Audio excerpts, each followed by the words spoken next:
루이스는 자기가 회심했던 그 순간을 이렇게 표현합니다. 1929년 나는 결국 하나님께 항복했다. 결국 하나님을 하나님으로 인정하게 됐다. 그리고 나는 무릎을 꿇고 기도를 했다. 그날의 회심은 영국을 통틀어 가장 맥빠지고 내키지 않는 회심이다. 프린스턴에 20주년이나 총장을 하셨던 아키발트 알렉산더라는 신학자가 계십니다. 그분이 하셨던 말씀 중에 유명한 말씀은 하나님은 지구상의 어떤 일보다도 죄인 한 명의 회심에 가장 큰 영광을 받으신다라는 표현을 하셨습니다. 그 말은 다른 말로 하면은 기독교의 핵심이 회심에 있다라고도 할 수 있겠죠. 그런데 C.S. 루이스의 인생이 재미있는 것 중에 하나는 그가 살았던 다이나믹한 아주 역동적인 삶도 있었지만 그가 여러 번의 회심을 거쳤다는 데 있습니다. 저희가 한번 회심 그러면 한번 저희가 이전의 삶을 끊고 새로운 삶을 산다고 생각을 하는데 자세히 살펴보면은 여러 단계에 걸쳐 하나님이 저희를 부르시고 우리가 하나님을 새롭게 만나는 경험을 하게 되는데요. C.S. 루이스는 흔히 학자들이 말할 때 세 번에 걸쳐서 회심을 했다라고도 말을 합니다. 아까 앞서 말씀드렸듯이 C.S. 루이스라면은 20세기의 대표 변증가이자 나르냐 연대의 같은 어린이 소설을 쓴 작가로 알려져 있는데요. C.S. 루이스와 가장 친했던 친구 중에 한 명인 영문학자인 오웬 바필드라는 그런 사람이 있습니다. 오웬 바필드는 C.S. 루이스가 죽은 후에 On C.S. 루이스, 즉 C.S. 루이스에 대하여라는 짧은 논문을 썼는데요. 거기서 하는 말은 뭐냐면은 C.S. 루이스를 제대로 알기 위해서는 5명의 C.S. 루이스를 알아야 된다라는 표현을 합니다. 그럼 이 5명의 C.S. 루이스가 누구냐면은 첫째는 저희가 잘 아는 기독교 변증가로서의 C.S. 루이스입니다. 둘째는 누구냐면은 어린이 문학, 그리고 어린이 문학뿐만 아니라 루이스가 우주 3부작이라는 SF 소설도 썼고요. 여러 문학 작품을 남겼습니다. 그래서 작가로서의 C.S. 루이스가 두 번째 모습이라면요. C.S. 루이스의 본업은 뭐냐? 루이스는 신학자가 아니었습니다. 본업은 뭐냐면은 옥스퍼드 대학교에서 영문학을 가르쳤던 펠로우였습니다. 그래서 영문학자로서의 C.S. 루이스, 이 세 명의 모습이 있다라고 합니다. 그래서 C.S. 루이스의 작품 세계를 잘 알기 위해서는 이 세 명의 루이스 혹은 이 세 다른 양식의 그 루이스의 글을 읽어야 되고요. 근데 바필드는 거기다 2명의 루이스가 더 있다라고 얘기하는데요. 그건 뭐냐면은 무신론자였을 때의 루이스, 그 다음에 유신론자로서의 루이스입니다. 루이스의 전기를 읽다 보면은 루이스가 정말 그 예수님을 믿기 이전과 예수님을 믿고 난 후에 얼마나 그 삶이 달라진지를 알 수 있는데요. 그런 의미에서 오웬 바필드는 루이스를 이해하기 위해서는 무신론자였을 때의 루이스와 유신론자로서의 루이스 2명을 다 알아야 된다라고 얘기합니다. 그렇다면 저희가 질문해 볼 것 중에 하나가 왜 루이스는 무신론자가 되었을까입니다. 왜냐하면 당시 영국이라면은 모두 다 거의 다 기독교인이었던 기독교 국가였죠. 네. 루이스는 어떻게 무신론자가 되었을까이죠. 루이스가 1898년생인데요. 약 10년 뒤에 어머니가 갑자기 돌아가시게 됩니다. 루이스는 어머니에게 상당히 그 애착심을 많이 느꼈고요. 아버지와는 조금 관계가 불편했던 그런 사람이었습니다. 그래서 루이스는 이렇게 표현을 합니다. 어머니의 죽음과 함께 안정된 행복과 평온하고 듬직하던 모든 것들이 내 삶 속에서 사라져버렸다. 이것이 9살 때 루이스가 어머니의 죽음을 표현했던 말입니다. 그런데 재밌는 건 뭐냐면은 어머니가 돌아가신 후에 루이스의 아버지가 이제 아이들을 보살펴야 되잖아요. 형이랑 루이스 2명이 있었는데 어떻게 할지 모르는 거예요. 그래서 아이들과 감정의 선을 끊어버립니다. 마음의 문을 닫아버리죠. 그래서 아이 2명은 이제 그 잉글랜드로 있는 기숙학교로 보내지게 되고요. 그 이후로 그 아버지와 상당히 힘든 그런 관계를 유지하게 됩니다. 근데 흥미로운 건 뭐냐면은 이제는 루이스가 아버지랑 이게 잘 친하지 않고 이제 형식적인 관계를 주로 유지하다가 아버지가 돌아가신 후에 유품을 정리하러 갔잖아요. 그랬는데 그때 아버지의 달력을 보게 되는 거죠. 아버지의 달력은 봤더니 어머니가 죽은 이후로 달력이 안 넘어가 있는 거예요. 그리고 그 달력 밑에 이제는 그 명언들이 적혀 있었는데요. 그때 어머니가 돌아가시는 날 그때 명언이 뭐냐면은 셰익스피어의 리어왕에 나왔던 유명 구절입니다. 사람은 죽음을 견뎌야 한다. 그 구절이 있게 되고요. 어떤 면에서는 루이스가 그 표현을 이제는 아주 노골적으로 자기 삶의 모토다 이렇게 내세우진 않았지만 루이스가 죽고 난 이후에 묻혔잖아요. 그 비석을 보면은 그 구절이 적혀 있습니다. 사람은 죽음을 견뎌야 한다. 이렇게 어머니의 죽음은 그 어린 루이스에게 아주 큰 충격과 그리고 어떤 것으로도 설명할 수 없는 그런 비극적 경험이 되었습니다. 근데 루이스는 이제 또 공부를 잘해가지고 옥스퍼드 대학교에 입학을 하게 되는데요. 옥스퍼드 대학교에 들어가자마자 바로 1차 세계대전이 터져서 징집되게 됩니다. 그래서 1차 세계대전 때 징집돼서 그 프랑스 전선에 보내지게 되고요. 거기서 많은 친구들을 잃게 되고 그리고 전쟁의 참혹상을 보게 됩니다. 그때 루이스가 1차 세계대전의 그 잔혹한 모습을 이렇게 표현합니다. 참혹하게 뭉개졌으면서도 짜부라진 딱정벌레처럼 움직이던 사람들, 앉아있는 시체나 서있는 시체, 풀 한 폭이 없는 맨 땅의 전경. 이렇게 그 친구들이 죽은 모습 그리고 많은 사람들이 의미 없이 죽은 모습을 보면서 루이스는 이제 그 과연 신은 존재하는가라는 것을 어린 나이부터 생각을 하게 됩니다. 근데 이제는 루이스가 또 다른 이제는 그 무신론으로 가게 되는 이론적인 배경도 있게 되는데요. 일단 무엇보다도 영국 사립학교와 그리고 옥스퍼드 대학교에서 받았던 그 논리학 중심의 합리주의적 그런 공부 때문에 모든 믿음에는 그에 합당한 증거가 있어야 된다. 그런 것을 이제는 몸으로 익히고 그것을 통해서 우리가 믿으려면은 믿음의 증거가 있어야 되는데 여기서 회의하게 됩니다. 그리고 루이스가 또 영향을 많이 받았던 사고 중에 하나는 뭐냐면은 그 바로 당시에 유행했던 프로이드 심리학입니다. 프로이드 심리학에 따라서 루이스는 종교라는 것은 아주 미성숙한 인간 아니면 원시적인 인간이 세상 살기가 너무 두려우니까 그 두려운 감정을 감추고 그리고 그것을 투사하면서 만들어낸 인간의 창작물이다. 이런 생각을 가지게 되었습니다. 이런 교육의 영향을 받으면서 루이스는 무신론자가 되어갔던 거죠. 근데 재밌는 건 뭐냐면은 그 루이스도 자기의 전기에서 표현을 하지만 그 하나님이 자기를 무신론자로 가게 내버려 둔 게 아니라 그 전부터 자기를 이게 특이한 방식으로 부르기 시작했다라는 것을 이제 루이스가 고백을 하는데요. 그게 뭐냐면은 그 저희가 지금부터 살펴볼 루이스의 3번의 회심 이야기입니다. 루이스가 3번의 회심을 했다라고 얘기를 하는데요. 이건 루이스만의 독특한 게 아니라요.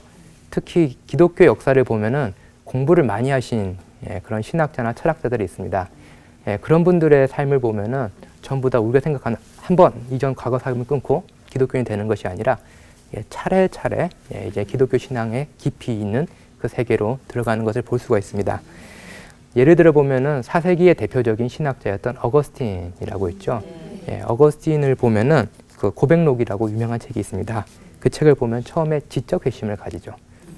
그 전에는 어거스틴도 만이교란 이단에도 빠졌다가 뭐 이렇게 있다가 어느 날 이제는 지적으로 신이 있다라는 걸 믿게 되고 그 다음에 마음의 회심을 하게 됩니다. 그러면서 예수 그리스도의 성육신, 예수 그리스도가 하나님의 아들이심을 믿게 되면서 이제 완전히 그리스도인이 되는 것을 볼 수가 있고요. 또 유명한 그 17세기의 철학자, 인간은 생각하는 갈대라는 유명한 말을 남겼죠. 파스칼. 파스칼 같은 경우도 보면은 여러 번의 회심을 겪은 것을 볼 수가 있습니다. 그래서 자기가 말했던 이 결정적 회심의 사건이라는 게 있게 되는데요. 그 사건이 있기 전까지 엄청나게 마음의 변화도 있고 고민하는 것을 볼 수가 있습니다. C.S. 루이스를 보면은 루이스도 여러 번의 이제는 그 회심의 과정을 거치게 되는데요. 그것을 재미있게 기록한 게 뭐냐면은 그의 전기인 예기치 못한 기쁨에 나옵니다.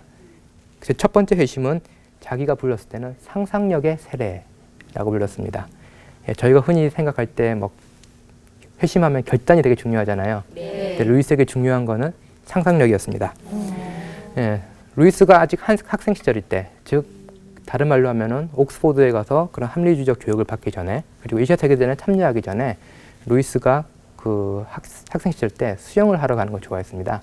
그래서 기차를 타고 수영을 하러 가는데 어느 날 수영장에서 오는 길에 기차역에서 이번 주말엔 뭘 읽을까 하고 뒤척뒤척거리다가 가판대에 있는 책 한 권을 고르게 되죠. 그 책 제목은 뭐냐면은 조지 맥도날드라는 스코틀랜드 그 동화 작가이자 목사님인 조지 맥도날드가 쓴 판타스테스라는 책입니다. 그 책을 집어들고 그리고 그 증기기관 시대잖아요. 증기기관이 이게 노을에 비친 모습이 얼마나 아름다웠겠어요. 그러니까 그 아름다운 노을을 보면서 루이스의 마음이 움직입니다. 그리고 이제는 그 책을 읽으면서 밝은 그림자라는 것을 발견하게 됩니다. 그 밝은 그림자가 뭐냐면요. 그 보통 저희는 빛과 어둠 두로 나누게 되죠. 근데 어떤 밝은 그림자가 있으면은 그거는 완전히 어둡지도 않고 완전히 밝지도 않는 그런 그림자가 있습니다. 상상력의 세례라는 거는 그런 밝은 그림자를 찾아주는 거죠. 우리가 흔히 뭐 영성이다 아니면 믿음이다 그럴 때 잘못 생각하는 것 중에 하나가 세상을 완전히 등을 치고 뒤로 하고 그리고 점점 더 하나님께로 나간다라고 생각하는 건데요. 루이스가 상상력의 세례에서 발견한 건 뭐냐면은 이 세계는 변하지 않는데 이 세계가 새롭게 보이는 그런 경험을 하는 거죠. 그래서 상상력이 가지고 있는 이 포용력이 중요하다라고 얘기를 합니다. 그래서 그 상상력의 세례를 받았을 때 C.S. 루이스는 이때까지 자기가 알았던 모든 것, 자기가 경험했던 아름다운 자연들 그런 건 그대로 있었는데 이제 자기가 그 모든 것을 뒤로 버리고 가는 게 아니라 그것들의 새로운 빛이 비치기 시작했다 라고 얘기를 합니다. 그게 이성과 신앙이라고 저희가 흔히 얘기를 하죠. 기독교의 두 축이라고 그랬을 때 하나는 우리가 잘 믿어야 되고 하나는 논리적으로 설명할 수 있어야 되고 근데 어떤 신학자도 이 신앙과 이성의 균형을 잡는 데는 그리 성공을 하지 못했습니다. 근데 루이스가 했던 건 뭐냐면 상상력이죠. 왜냐하면 이성 같은 경우는 이성은 분석적이죠. 쪼개죠. 그렇기 때문에 자꾸 나누려고 하는 성향이 있습니다. 근데 상상력이라는 것은 서로 다른 것을 묶어놓는 거죠. 그래서 그 루이스 이전 시대, 계몽주의 시대는 상상력을 아주 수준 낮은 인간의 정신작용으로 봤습니다. 왜냐하면 두 개 서로 다른 것을 묶어서 존재하지도 않는 그런 물체를 생각하기 때문에 그렇죠. 예를 들면 황금이라는 물체를 받고 산이라는 물체를 봤으면은 황금산이라는 존재하지 않는 그런 대상을 상상력이 만들어내게 되는 거죠. 근데 루이스 같은 경우는 그게 아니다. 상상력은 없는 것을 만들어내는 것이 아니라 있는 것을 새롭게 보게 하는 힘이다. 라고 이게 생각을 하게 됩니다. 근데 이때가 이제 말씀드렸듯이 루이스가 한국으로 치면 고등학교 때죠. 근데 루이스는 이 상상력의 회심 이후에 무신론자가 되어버립니다. 그렇지만 어떤 면에서는 이 상상력에 회심을 했기 때문에 자기 말로는 상상력이 세례를 받았기 때문에 어떤 면에서는 계속해서 신앙을 다시 가질 수 있었던 그런 원동력이 됐던 거죠. 그래서 루이스는 자기 전기에서 그때 자기가 왜 판타스테스라는 전혀 알지 못한 책을 고르게 되었는지 아무도 알지 못한다. 그것은 신비다라고 얘기합니다. 그래서 루이스는 이제는 그 전쟁 또 갔다 오고 그러면서 무신론자가 된 이후에 이제 점점점 이제 강도된 무신론적 신앙을 가지게 되었는데요. 1929년에 이제 유신론으로 회심을 하게 됩니다. 그것은 유신론으로 왜 회심을 하게 되냐면은 뭐 성경을 열심히 읽고 그런 것보다는 인문학 공부를 열심히 했습니다. 아까 말씀드렸듯이 신앙도 중요하지만 이성도 중요하다 그런 게 정말로 인문학을 비판적으로 공부하게 되면은 어느 순간에는 거기에는 절대자가 있다. 우주에는 궁극적인 원인이 있다. 라는 결론에 다다르게 됩니다. 그래서 루이스는 자기가 회심했던 그 순간을 이렇게 표현합니다. 1929년 나는 결국 하나님께 항복했다. 결국 하나님을 하나님으로 인정하게 됐다. 어떻게 보면 이성적으로 하나님을 계속 거부하려고 했지만 자기의 이성에 스스로 정직하려다 보니까 하나님을 하나님으로 인정하게 됐고요. 그리고 나는 무릎을 꿇고 기도를 했다. 라면서 자기의 회심을 다음 같은 한마디로 요약합니다. 그날의 회심은 영국을 통틀어 가장 맥 빠지고 내키지 않는 회심이다. 자기가 얼마나 이 회심하기 싫어서 이제는 끝까지 버텼으면은 이런 표현을 썼을지 모르겠는데요. 그래서 1929년에 이제 회심을 하게 되고요.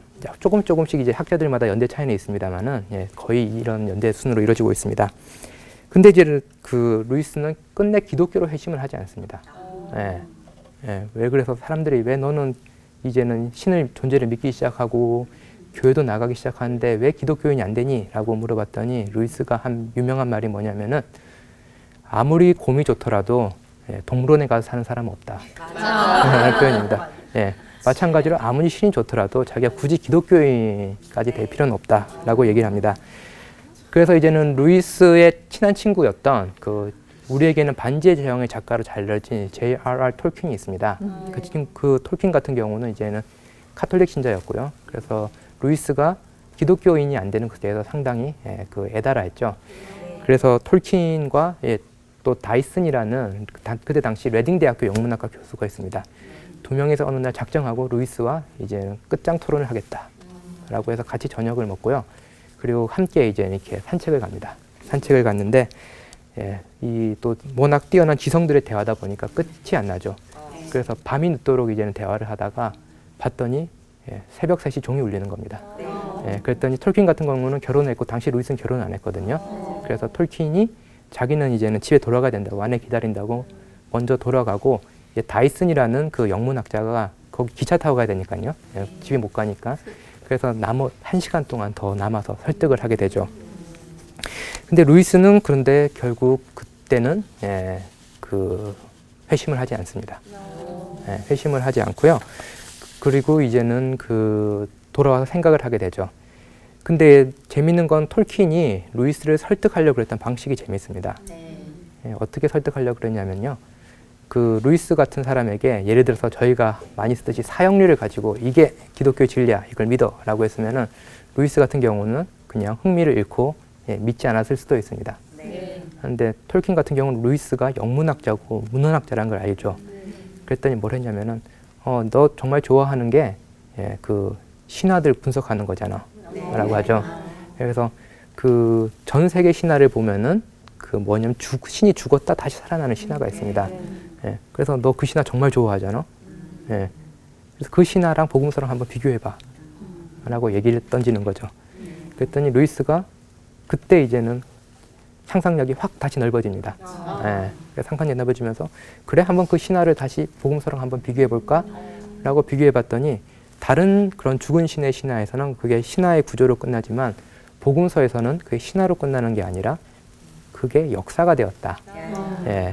신이 죽고 다시 사는 것이 복음서에서는 역사가 되었다라는 것을 깨닫게 됩니다.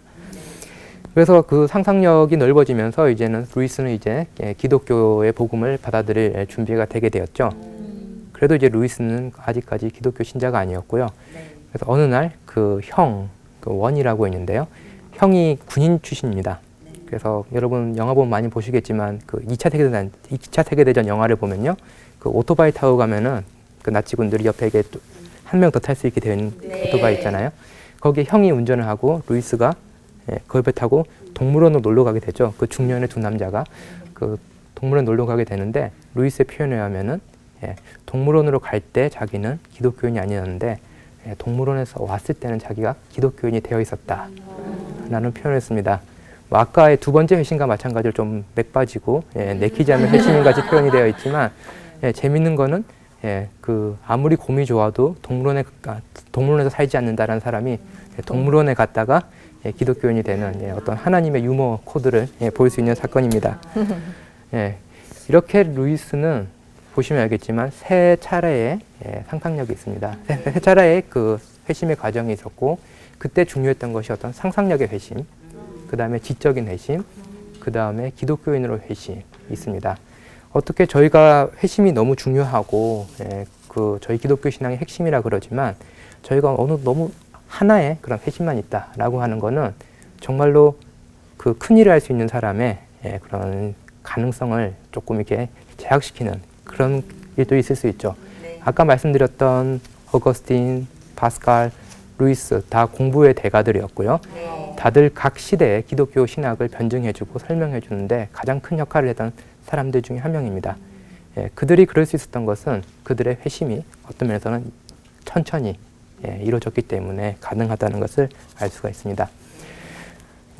오늘 강의를 잠깐 맺으면서 몇 가지 소개를 해드리려고 그러는데요. 앨리스터 맥글라스라는 그 유명한 영국 신학자가 있습니다. 최근에 루이스의 전기를 써서도 유명해졌는데요. 그분이 쓴 기독교의 위대한 사상가 10인이라는 그런 책이 있습니다. 기독교의 위대한 사상가라는 책이 있는데요. 거기서 초대교회부터 20세기까지 기독교의 위대한 사상가들을 뽑았는데요. 그 중에 마지막으로 선택된 사람이 바로 C.S. 루이스입니다. 근데 그 10인 중에 들지 못하는 사람들이 여러분이 잘 아실지 모르겠지만 뭐 감리교회 창시자인 존 웨슬리라든지 아니면은 뭐 네덜란드 유명한 신학자인 뭐 카이퍼라든지 그런 분들도 다 못 들어갔는데 루이스가 10위에 들었죠. 그 이유 중에 하나는 뭐냐면은 루이스는 기존에 없었던 상상력이라는 것을 기독교의 중요한 아주 핵심적인 그런 개념으로 삼았다라는 데 있습니다. 그렇기 때문에 루이스는 단순히 기독교를 논리적으로 설명하는 변증서를 써낸 게 아니라 그 상상력을 풍부히 풀어낸 나르니아 연대기와 같은 그런 작품을 쓰게 되었던 거죠. 그래서 루이스와 함께 그런 상상력의 재발견과 함께 저희는 새로운 변증학과 그리고 저희는 또 새로운 그 기독교 문화의 등장의 시대를 찾을 수가 있습니다. 또 저희가 이 상상력의 핵심에 대해서 이야기할 때 또 저희가 빼놓지 않고 얘기할 중요한 사항을 마지막으로 말씀드리면요. 그거는 바로 우정입니다. 그 루이스가 혼자 이 상상의 나라를 폈다면은 그 상상의 나라가 꺾일 수가 있었겠죠.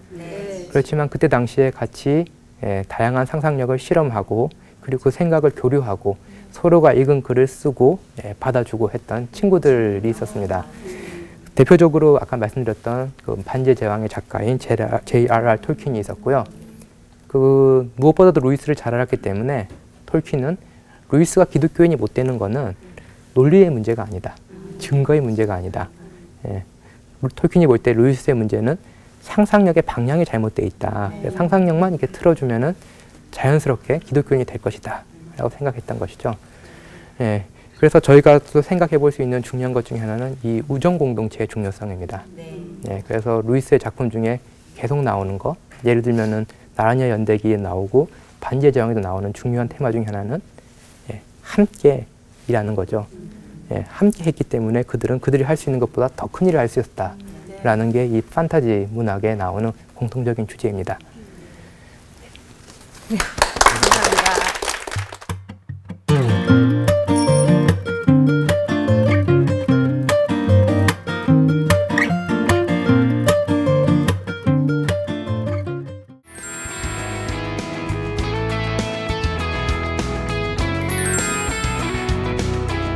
이성과 감성, 감정의 균형을 잡고 쭉 가게 되는데요. 그게 인간의 노력으로는 되지 않는다. 갈망 없이 이성이 설 수 없고 또 이성 없이 갈망은 맹목적일 수밖에 없다는 거죠. 그리스도인들은 저희가 먼 데 가서 새로운 삶을 사는 사람이 아니라 이전에 있었던 장소에서 기쁨과 휴식을 누리면서 안식을 누리면서 사는 사람이 바로 그리스도인이다라는 것을 이 작품을 보여줍니다. 여러분은 인생을 그리고 인류의 역사를 요약하는 키워드를 뭐로 삼으실 것 같나요? 이 질문을 드리면 너무 뜬금없죠? 그래서 역사와 삶을 이해하는 키워드가 무엇일까를 가지고 많은 분들이 고민을 했는데 어떤 영문학자들이 이렇게 말을 합니다. 여행과 전쟁, 이 두 가지다라고 얘기를 합니다. 예를 들면은 서양 문명 최초의 그런 고전이라 할 수 있는 호메로스의 일리아드와 오디세이를 보면은 일리아드는 전쟁 얘기죠. 그리고 오디세이는 전쟁 갔다 돌아오는 여행 이야기죠. 그리고 그 아주 유명한 그 베르길리우스의 작품인 아이네이스를 보면은 그거는 그 호메로스 이야기 그 이후 이야기죠. 그거는 이제는 그 트로이로 여행 간 얘기, 트로이에서 이탈리아로 여행 갔다 가서 그 다음에 전쟁을 하는 이야기죠. 그래서 서양 문명의 아주 이 고전적인 작품을 보면은 여행과 전쟁이라는 두 키워드가 있는 것을 볼 수 있습니다. 다른 말로 하면은 인류 역사가 여행과 이동과 아니면은 전쟁이라고도 할 수 있지만 저희의 삶도 끊임없는 순례의 길이자 순례의 길 속에서 경험하는 각종 그런 전투와 갈등의 모험이라고 할 수 있습니다. 그럼 이게 단지 문학 세계에서만 그럴까요? 문학 세계에서도 그렇지만 기독교 세계에서도 마찬가지라고 할 수 있습니다. 여러분 잘 아시는 존 버니언 아시죠? 그 철로 역정을 썼죠. 근데 철로 역정은 여러분 잘 아시지만 또 존 버니언이 전쟁 이야기를 썼습니다. 거룩한 전쟁이라는 작품이 있죠. 거기를 보면은 이제는 그 존 버니언 또 그 세계가 철로 역정이라는 여행과 그리고 거룩한 전쟁이라는 전쟁 이야기 두 이야기를 중심으로 역사와 삶을 이해하는 것을 볼 수 있습니다. 근데 루이스 역시 그 판타지를 통해 가지고 인간의 삶 그리고 인류의 역사를 여행과 그리고 전쟁으로 보고 있다는 것을 알 수 있고요. 그 루이스의 친구였던 이 톨킨이라든지 그런 사람들도 반지의 제왕, 뭐 호빗 뭐 이런 작품을 통해서 여행과 전쟁이란 두 키워드를 잘 풀어내고 있는 것을 볼 수가 있습니다. 그래서 오늘 저희가 살펴볼 작품 중에 하나는 루이스의 가장 그 기독교인이 되고 가장 초기 작품 중에 하나인 순례자의 귀향이라는 작품입니다. 루이스는 그리스도인이 된 이후에 자기의 삶을 마치 그 긴 여정을 통해서 다시 그 신앙을 회복하게 되는 그 과정으로 그러게 됐죠. 그렇기 때문에 1931년도에 기독교인이 되고 바로 1년 뒤인 1932년 루이스는 8월 15일부터 29일까지 2주 동안에 아주 집중적으로 이 책을 완성을 합니다. 근데 대부분 저희가 이제는 막 그 그리스도를 영접하거나 신앙을 가졌을 때 너무 이제는 그 자기의 경험이 뜨겁잖아요. 자기의 경험이 중요하고 그래서 쓰다 보니까 아무도 이해하기 힘든 그런 어렵고 난해한 작품이 등장하게 되었습니다. 그래서 본인 스스로도 나중에 이제는 판을 거듭해서 출판될 때 이거 너무 어려운 거 아닌가라고 이제 고백을 했을 정도로 루이스의 작품 중에 루이스가 누구인지는 잘 보여주지만 상대적으로 덜 익히는 작품이 바로 이 순례자의 귀향입니다. 그 순례자의 귀향이라는 제목에서 뭔가 떠오르는 게 없으신가요? 탕자가 돌아오는 거. 그 주제가 아주 중요하고요. 또 다른 중요한 주제 중에 하나는 철로 역정의 그 영어 제목이 뭔지 아시나요? 저희한테 너무 많은 걸 바라시는 거예요. 알겠습니다. 그럼 제가 바로 말씀드리면요. 그 철로 역정은 필그림스 프로그레스입니다. 순례자가 앞으로 나아가는 거죠. 그래서 그 루이스는 필그림스 리그레스, 순례자가 돌아오는 것이다라고 이제 자기의 작품의 제목을 정했고요. 근데 원래 제목은 조금 더 복잡합니다.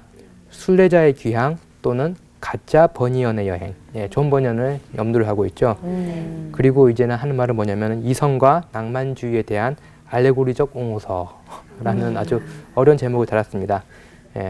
다른 말로 하면 루이스에게 중요한 거는 이성과 우리의 감정, 이 두 가지란 거죠. 이걸 통해서 어떻게 자기가 신에게 도달했는지를 탐구하려고 제목은 정했는데 출판사에 당연히 너무 어렵다라고 해서 이 제목은 그냥 Pilgrim's Regress, 한국어 제목으로는 순례자의 귀향으로 출판이 되었습니다.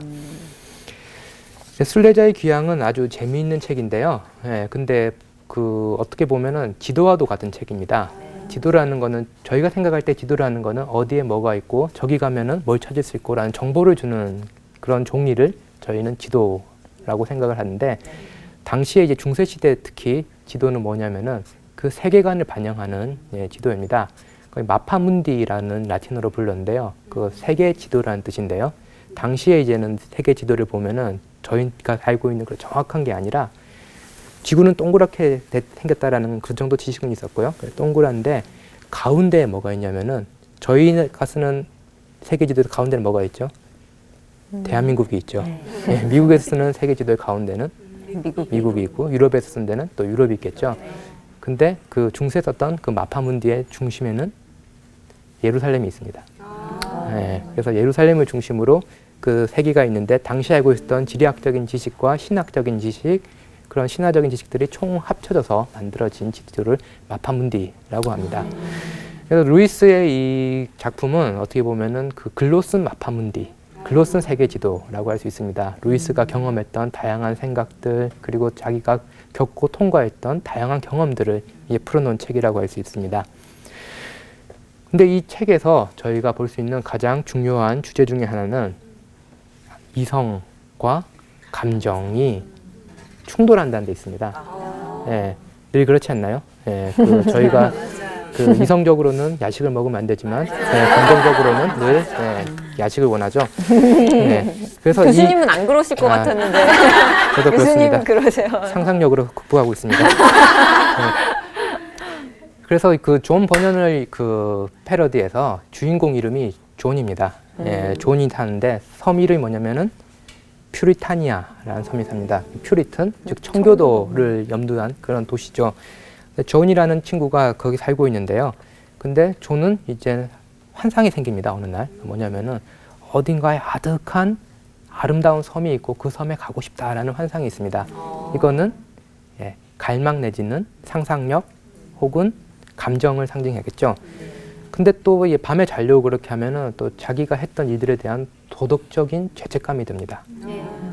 이거는 뭘 의미하냐면은 이성적인 걸 생각하는 거죠. 내가 생각해봤더니 내가 해야 될 건 못했구나, 지켜야 할 건 못 지켰구나. 그래서 이 신변섬에 대한 환상 그리고 왠지 모르게 생긴 죄책감, 이 둘 때문에 존은 이때까지 잘 살던 부모님 집에서 나오게 됩니다.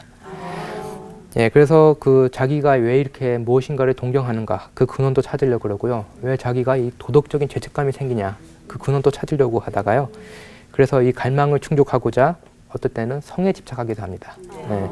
근데 성에 집착해봤는데 그때는 내가 찾았어 라고 하는데 알고 봤더니 그게 아니죠.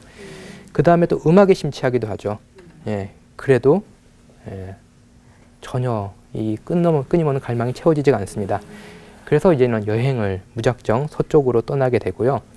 그래서 서쪽으로 쭉 떠나게 됩니다. 서쪽으로 떠나게 되는 계기 중에 하나는 계몽 선생이라는 사람을 만나게 되죠. 예, 계몽 선생이라는 건 이성을 상징하는데요. 예, 그 지나친 합리주의적 이성을 상징하는 사람입니다. 그래서 서쪽으로 여행을 가게 되고요.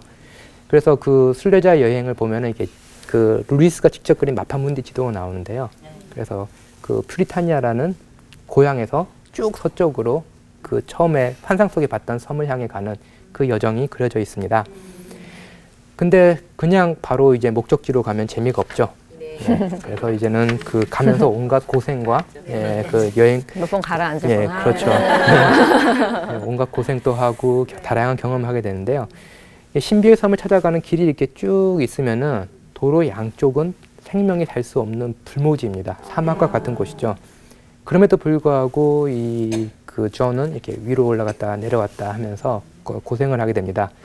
북쪽 이 불모지가 상징하는 건 뭐냐면은 이성에만 근거한 그런 객관주의적인 사고입니다. 즉 다른 말로 하면은 감정 없이 너무 이성만 추구할 때 생명이 살 수 없는 불모지가 된다는 거죠. 그리고 남쪽은 뭐냐? 그쪽도 풀이 못 자라는데요. 그쪽은 지나치게 감정만 강조하는 주관주의적인 사고입니다.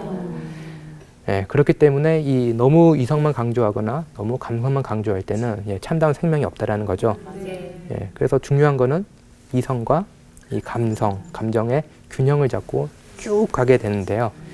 그게 인간의 노력으로는 되지 않는다라는 게 이 작품의 주제 중에 하나입니다.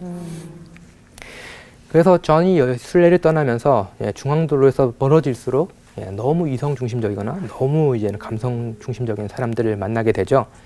이들은 유럽에 당시에 만연했던 그리고 루이스를 무신론으로 이끌었던 그리고 루이스뿐만 아니라 많은 사람들에게 기독교에 회의를 하게 만들었던 다양한 철학 사조들, 심리학 운동들을 의인합니다. 그래서 보면은 이제 프로이드라든지 막스라든지 아니면 자유주의 신학자라든지 그런 사람들을 상징하는 캐릭터들이 계속 등장하게 됩니다. 근데 이제는 그 길을 가다 보면은 그렇게 위험한 사람들, 위험하다는 말이 좀 그렇지만요. 위험한 사람들 만나는 게 아니라 또 존을 도와준 사람들을 만납니다. 그 사람들은 철학이란 이름을 가진 사람이고요. 그리고 역사, 뭐 이런 사람들이 있죠. 이런 사람들은 존이 바른 길을 가야 되고 어떻게 하면 바른 길을 가야 되는지를 알려드립니다. 제가 지난 시간에 말씀드렸듯이 루이스가 첫 번째는 상상력의 그런 세례를 받았고 두 번째로는 어떤 지적인 회심을 했다 그랬죠. 근데 지적 회심을 했던 계기가 철학 공부를 하고 인문학 공부를 하면서 그랬다고 그랬는데요. 마찬가지로 이 순례자의 여행을 보면은 철학과 역사는 루이스가 상징적으로 나타나는 존이라는 인물이 다른 길로 갈 때 그럼에도 불구하고 바른 길로 가는 어떤 길잡이 역할을 완전히는 못하지만 어느 정도는 해주는 그런 역할을 하게 됩니다. 순례자 여행에 대한 문헌을 보면은 꼭 등장하는 또 중요한 캐릭터가 있죠. 지난 시간에 제가 잠깐 말씀드렸지만 친구가 항상 같이 가죠. 길은 혼자 가면은 외롭고 힘들지만 항상 길벗이 있죠. 그래서 존의 길벗도 이 책에서는 미덕, 미스터 버추라는 이름으로 등장을 합니다. 즉 양심을 의인화한 인물이죠. 이 친구가 얼마나 양심적이냐면요. 목적지가 어딘지 몰라도 꼭 하루에 정해진 만큼은 길을 걸어야 하는 인간입니다. 그런 분들 많이 있죠. 뭘 하든 뭘 하더라도 자기 원칙에 충실하고 싶어하는 그런 분들 계시잖아요. 이 미덕이 그거를 상징하는 거죠. 비록 그렇게 규칙에 따라 살다 보면은 재미가 없을 수도 있고 목적지가 뭔지 몰라도 그 규칙 자체가 목표가 돼서 사는 사람들이 있을 수 있죠. 근데 이제는 존 같은 경우는 여행이 너무 힘들어 이제 북쪽으로 더 안 올라갈래 그랬는데 또 이 미덕 친구는 또 규칙적이기 때문에 그럼 혼자서라도 북쪽 가겠다라고 혼자 여행 갔다가 엄청 고생하고 내려오기도 합니다. 이건 뭘 의미하냐면은 존은 아까 말씀드렸듯이 어떤 갈망, 욕망, 감정에 강한 인물이고요. 미덕은 양심, 이성적인 자기 원칙 이런 게 중요한 친구죠. 즉 갈망 없이 이성이 설 수 없고 또 이성 없이 갈망은 맹목적일 수밖에 없다라는 거죠. 그래서 이 존과 미덕이 항상 함께 가듯이 이 저희의 갈망과 그런 양심은 떨어질 수가 없다라는 걸 보여줍니다. 근데 이제는 문제는 아까 제가 말씀드렸듯이 인간이 이 주관주의와 객관주의 혹은 이성과 감성을 자기 힘으로는 이게 균형을 잡을 수 없다는 데 있습니다. 그래서 그 존이랑 미덕이랑 같이 가다가 잘 가다가 어느 순간에 절벽에 절벽에 다다르게 되는데요. 이 협곡이 있는데 그 협곡은 뭘 상징하냐면은 그 아담의 죄로 인해 첫 번째 농부의 죄로 인해 생겨버린 협곡입니다. 그래서 이걸 넘어야지 섬에 가는데 협곡이 너무 커서 이걸 넘을 수가 없는 거죠. 그래서 둘이 어떻게 할까라고 고민하고 있는데 갑자기 한 노인이 등장합니다. 한 할머니가 등장하는데요. 그 할머니의 이름은 마더 커크, 어머니 커크라는 표현이 처치와 같습니다. 교회죠. 그래서 이 남루한 할머니, 옷도 정말 거지 같은 옷을 입고 나타난 할머니가 나타났으니까 누굴까라고 의아했죠. 그러고 있는데 이제는 그 할머니가 니네 힘으로는 이 협곡을 건널 수가 없으니까 내가 업어서 넘겨주겠다라고 합니다. 그랬는데 이 또 고지식한 미덕이 그 말을 믿지 않고 그냥 가버리죠. 그러면서 하는 말 중에 재미있는 게 뭐냐면은 그 하나님의 며느리가 이렇게 남루한 옷을 입고 있을 수 없다라는 표현을 씁니다. 하나님의 며느리, 이게 어떤 표현일까요? 이브? 왜냐하면은 그 신약 성경을 보면은 교회는 그리스도의 신부이죠. 그리스도는 하나님의 아들이죠. 그러니까 교회는 하나님의 아들의 아내이기 때문에 하나님의 며느리죠. 그래서 하나님의 며느리가 이렇게 남루한 옷을 입고 있을 수는 없다라고 하면서 믿지를 않게 됩니다. 그래서 미덕이 이제는 불신하고 이제는 엄청나게 고생을 하다가 결국은 자기 힘으로 건널 수 없음을 깨닫고 다시 이제 그 마더 커크에게 돌아오게 되죠. 그때 이제 마더 커크를 봤더니 그때의 남루했던 옷 대신에 아름다운 왕관과 그 권위를 상징하는 호를 가지고 있는 것을 볼 수가 있습니다. 여기서 저희가 볼 수 있는 게 루이스가 그리는 인간의 이상적인 모습입니다. 그게 본인이 걸어왔던 길이기도 하고요. 그건 뭐냐면은 저희는 이성과 어떤 감성, 상상력, 그리고 갈망 이런 게 항상 같이 가야 됩니다. 그런데 이것을 저희 힘으로는 균형을 맞출 수가 없고요. 어떻게 균형을 맞출 수 있냐라고 하면은 신앙을 통해서 균형을 맞출 수 있다라는 거죠. 즉 마더 커크라는 전통적인 신앙, 교회의 신앙 고백, 그것을 통해서만 저희는 이 이성적인 것과 저희의 감정적인 것에 조화를 이룰 수 있다라는 것을 이 작품은 그 알레고리적으로 어떤 유비적으로 비유적으로 보여주고 있는 것을 알 수가 있습니다. 마더 커크는 왜 처음에부터 좀 멋있게 옷을 입고 있어서 그 미스터 버츄가 가지 않게끔 하면 왜 우리 다시 돌아가게끔 할까요? 저는 그것도 궁금하더라고요. 그게 어떻게 보면은 기독교의 본질이 아닐까라고 생각합니다. 기독교는 어떤 영광 때문에 저희가 그 세계에 들어가는 것이 아니라 정말로 그 십자가에 달리신 그리스도의 그 남루하고 고통받는 그 모습 때문에 저희가 기독교에 들어가죠.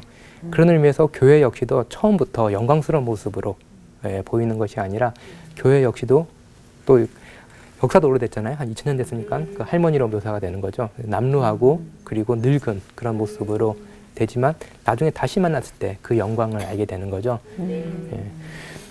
그래서 이제는 그 재밌는 또 반전이 있습니다. 그 존 버년의 작품이 필그림스 프로그레스라 그랬죠. 그래서 그 떠나는 여행이라면은 이제 루이스는 그 돌아오는 여행을 그립니다. 필그림스 리그레스를 하게 되죠.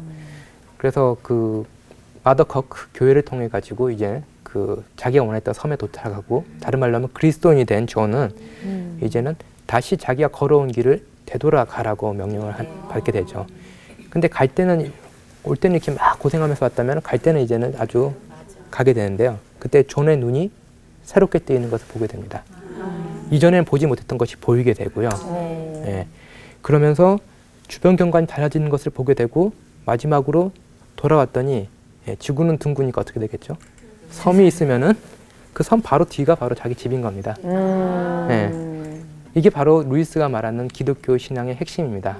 저희는 저희가 사는 이 현실을 떠나서 하나님을 만나는 것이 아니라 저희가 하나님을 만나게 됐을 때 이 현실을 새롭게 보는 눈을 가지게 되는 거죠. 이 일상생활 속에서 영성을 추구하고 이 일상생활 속에서 하나님을 만나는 것. 이게 어떻게 보면은 루이스의 가지고 있는 기독교 신학의 핵심입니다. 라고 할 수 있습니다.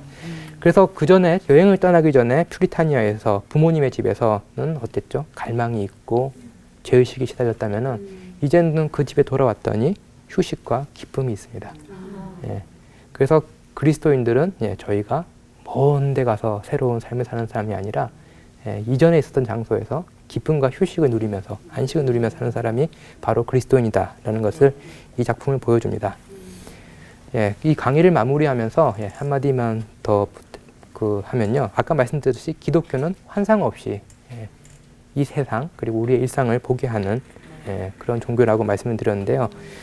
이 작품에서 제가 주의 깊게 보는 것 중에 하나는 뭐냐면은 여러 인물들을 만나잖아요, 존이. 존이 여러 인물들을 만나는데 딱 한 번만 감옥에 갇힙니다. 그 순례 도중에 존이 딱 한 번 투옥이 되게 되는데요. 그때 그 존을 감옥에 가둔 사람의 이름은 지그스문트 계몽입니다. 다른 말로 하면 지그문트 프로이드를 의인한 거죠. 그 뭐냐면 루이스가 프로이드 심리학에 심취했기 때문에 자기가 무신론에 계속 갇혀 있었다라는 것을 비유적으로 보여주는 거고요. 근데 이제 자기 힘으로는 나올 수가 없습니다. 자기 힘으로 나올 수 없었을 때 그 존을 구해주는 건 뭐냐면은 이성이라는 여신의 모습을 한 기사입니다. 저희가 신앙생활에 있어서 이성의 중요성을 많이 약화시키고 살고 있는데 이성이라는 것을 저희가 약화시키다 보면은 우리가 어떤 시대에 살고 있는지 어떤 시대 정신의 포로가 되어 살고 있는지를 알지 못할 때가 많이 있죠. 이런 것을 저희가 깨닫게 해주는 것은 무엇이냐면은 이성입니다. 이성에는 보시면 알겠지만 두 측면이 있죠. 아까 말씀드렸듯이 존이 여행을 떠나게 만든 것은 강한 합리주의적인 이성이었다면은 존이 자유롭게 된 것은 뭐냐면은 제대로 쓴 이성이 있었기 때문에 존은 그 시대 정신으로부터 아니면 자기를 얼매이든 많은 것으로부터 벗어날 수가 있었던 거죠. 그러니까 저희도 알게 모르게 많은 시대 정신 그리고 우리 사회가 암묵적으로 저희에게 요구하는 그런 것들의 노예 상태로 살아갈 수가 있습니다. 그때 너무 저희가 이제는 감성이라든지 그런 중심으로 가다 보면은 이 시대가 요구하는 것에만 충실히 살 위험이 있는 거죠. 이럴 때는 때로는 저희가 강하게 그 이성의 힘에 비추어서 저희가 어떤 것에서 자유롭지 못한 것인지를 한번 좀 깨달아 보면 좋을 것 같습니다.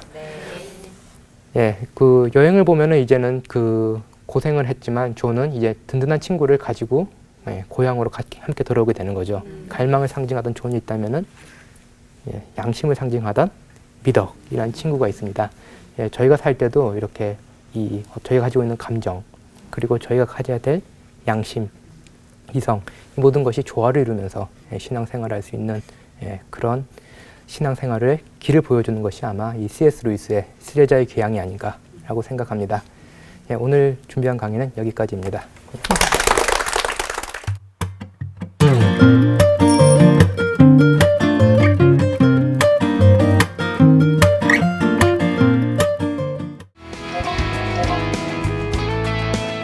기독교는 말로 다 할 수 없는 위안을 가져다 주는 것이 사실이다.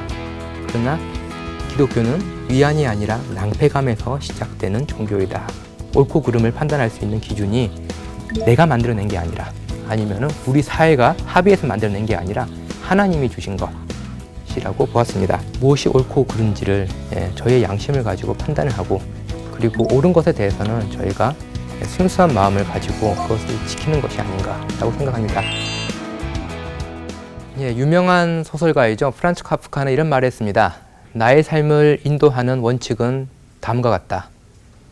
죄책감이란 것은 의심할 수 없는 그 무엇이다 라는 거죠. 모든 사람은 다 죄책감을 가지고 살아갑니다. 그런데 문제점 중에 하나는 그 현대사회가 그 죄책감이라는 것에 대해서 자꾸 등을 돌리게 만드는 그런 문화를 형성하고 있다라는 것입니다. 루이스 같은 경우는 그때 당시 그 영국에서도 죄책감을 잃어버린 사람들을 봤고 또한 동시에 점점 인기를 잃어가는 기독교를 보았습니다. 그래서 루이스는 이 두 가지를 함께 생각해 보려고 그랬습니다. 그래서 오늘 저희가 함께 다뤄볼 주제는 그 루이스의 상상력이 듬뿍 들어간 그런 판타지 소설이 아니라요. 그 루이스의 기독교 변증서인 순전한 기독교의 첫 부분인 그 옳고 그름, 우주의 의미를 푸는 실마리에 대해서 한번 살펴보도록 하겠습니다. 예, 이 이야기는 이렇게 시작됩니다. 1941년 초에 그 루이스가 어느 날 편지를 받게 됩니다. 그 편지는 누구한테 왔냐면은 그 BBC 영국의 그 방송국이죠. 그 BBC의 그 종교 담당인 그 제임스 웰치 박사가 루이스에게 편지를 보냅니다. 그리고 제임스 웰치 박사는 루이스에게 루이스가 처음 썼던 기독교 서적인 고통의 문제를 너무 감명 깊게 읽었고, 그래서 루이스를 한번 BBC 방송국에게 초청해서 그 라디오로 기독교 신앙에 대해서 한번 설명하는 그런 프로그램을 가지면 좋겠다라고 제안을 했습니다. 당시만 하더라도 뭐 이렇게 라디오를 통해서 기독교를 뭐 이렇게 설명해낸다, 그런 프로가 있다는 것은 상상하기가 힘들 때입니다. 요즘에는 이렇게 라디오도 많고 TV도 많고 심지어 뭐 유튜브라든지 이런 인터넷을 통해 가지고 얼마든지 저희가 기독교에 대한 좋은 강의를 들을 수 있지만 당시에는 그런 강의가 상당히 드물었고요. 그런데 루이스에게 그 임무를 맡긴 이유 중에 하나는 루이스가 탁월한 영문학자였고, 또한 루이스가 전문 신학자나 목회자가 아니라 평신도였기 때문에 그렇습니다. 예, 이 편지 한 통이 그 지난 시간에 제가 말씀드렸듯이 그 크리스처니티 투데이지가 선정한 20세기 기독교의 가장 위대한 서적 100위 중에 1위로 뽑혔던 순전한 기독교의 탄생을 알리는 편지라고 할 수 있습니다. 그래서 루이스는 그 강의 준비를 하고 1942년부터 44년 특별히 2차 세계대전 당시이죠. 2차 세계대전 당시에 이제 BBC를 통해서 매번 15분짜리 이 강연을 하게 됩니다. 그리고 루이스가 그 본인 목소리를 그때 거의 처음 들었거든요. 예. 요즘에야 자기 목소리 녹음된 거라든지 전화 목소리 듣게 되지만 당시에 그 자기 목소리를 처음 듣고 상당히 놀랐다. 너무 자기 목소리 같지 않아서. 자기가 자기 목소리 녹음된 예. 걸 다시 들었을 때 놀라는. 예, 그랬죠. 예, 그 나이 때 그런 경험을 한 거죠. 근데 안타깝게도 그때 당시에는 요즘같이 그 방송국들이 이렇게 돈이 많거나 아니면 이렇게 보관시설이 잘 된 게 아니라서요. 뭐 예를 들면은 녹음을 했다 그 테이프를 다시 녹음한다든지 뭐 이런 일이 있어가지고 루이스가 그때 당시에 그 행했던 강연들이 대부분 소실됐습니다. 예, 근데 지금 한 몇 분 정도, 한 15분 조금 넘는 그 방송 내용이 최근에 발견돼 가지고요. 그 유튜브를 가시면은 그 루이스의 BBC 라디오 강연이라는 걸 이렇게 영어로 쳐보시면은 예, 루이스의 실제 목소리를 들으실 수 있습니다. 예, 그래서 루이스는 그 42년부터 44년 동안에 이 전쟁 상황 속에서 자기가 할 수 있는 것이 무엇일까라고 했을 때 그 기독교에 대한 사람들의 관심을 다시 찾아주는 것이고, 그것을 통하여서 세계대전 속에서 잃어버린 사람들의 희망을 되찾아주는 것이다 라고 생각을 했습니다. 그래서 루이스는 3번에 걸쳐서 강연을 하게 됐고요. 이 3번에 걸친 강연이 각각 책으로 출판됐다가 나중에 3권이 하나로 뭉쳐져 가지고 한 권의 책으로 출판이 됩니다. 그 책 제목이 바로 순전한 기독교, 미어 크리스처니티입니다. 예, 루이스도 이제는 그 뭐 학자들이 일반적으로 가지는 그런 특징 중에 하나이지만 이렇게 라디오를 에다가 이렇게 자기 목소리를 이렇게 전해서 전국에 보내는 것, 특히 이제는 익명의 그런 청중들에게 자기의 강연을 전하는 것을 그다지 좋아하진 않았습니다. 그런데 루이스는 특별한 사명감을 가졌습니다. 뭐냐면은 젊은이들이 지금 세계대전 나가서 죽고 있는데 자기도 뭔가 해야 된다. 기독교적인 지성과 양심을 걸고 자기도 무슨 일을 해야 된다라고 생각을 했고, 그랬기 때문에 그 예를 들면은 공군 캠프에 가서 공군들 앞에 놓고 이제 기독교에 대해 설명을 하는 그런 계속된 강의 시리즈를 하기도 했고요. 그리고 라디오에서 기독교를 통해서 사람들에게 이 잃어버려서는 안 될 가치와 의미가 무엇인가를 또 재확인시켜 주기도 했습니다. 지금 저희가 이렇게 너무나도 많은 그 기독교 관련 방송 시대에 있었지만 당시에 그 루이스의 그 BBC 라디오 강연은 너무나도 큰 히트를 쳤고, 그래서 2차 세계대전이 끝나고 당시에 그 영국 수상이었던 윈스턴 처칠이 루이스에게 훈장마저 내리려고 했는데 루이스가 그건 거부를 했습니다. 자기는 받지 않겠다고. 그런 유명한 일화도 있는 그런 책입니다. 이 방송 덕분에 이제 루이스는 일약 저희가 말하는 어떤 옥스포드에만 머물러 있던 학자가 아니라 영국 전체 그리고 영국을 넘어서는 그런 유명한 기독교 변증가가 되어 있고요. 이런 이야기가 전해지면서 많은 분들이 그래 루이스를 잘 몰라도 순전한 기독교 하나를 읽어봐야겠다 라고 그 책을 사서 읽기 시작하십니다. 근데 대부분 몇 장 읽다가 덮으시게 되는데요.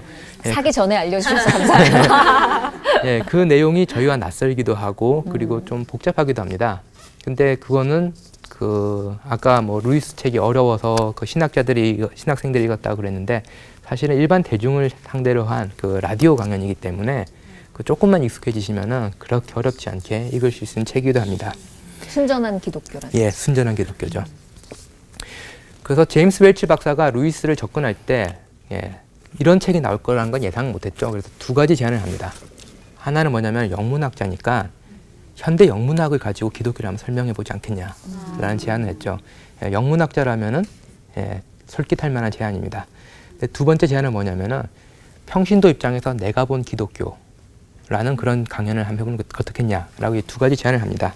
근데 루이스는 이제 웰치 박사에게 이렇게 답장을 할 때 뭐라고 그랬냐면은 현대문학을 가지고 기독교를 이야기하는 것은 부적절합니다. 왜냐하면은 자기가 신약 성경을 볼 때 신약 성경의 중심 메시지는 죄책과 용서이기 때문입니다. 그렇기 때문에 아무리 현대인들이 듣기 좋으라고 이렇게 문학에서 시작한다 하더라도 그것은 너무 먼 데서부터 기독교에 대해서 이야기하는 것이다 라고 얘기를 합니다.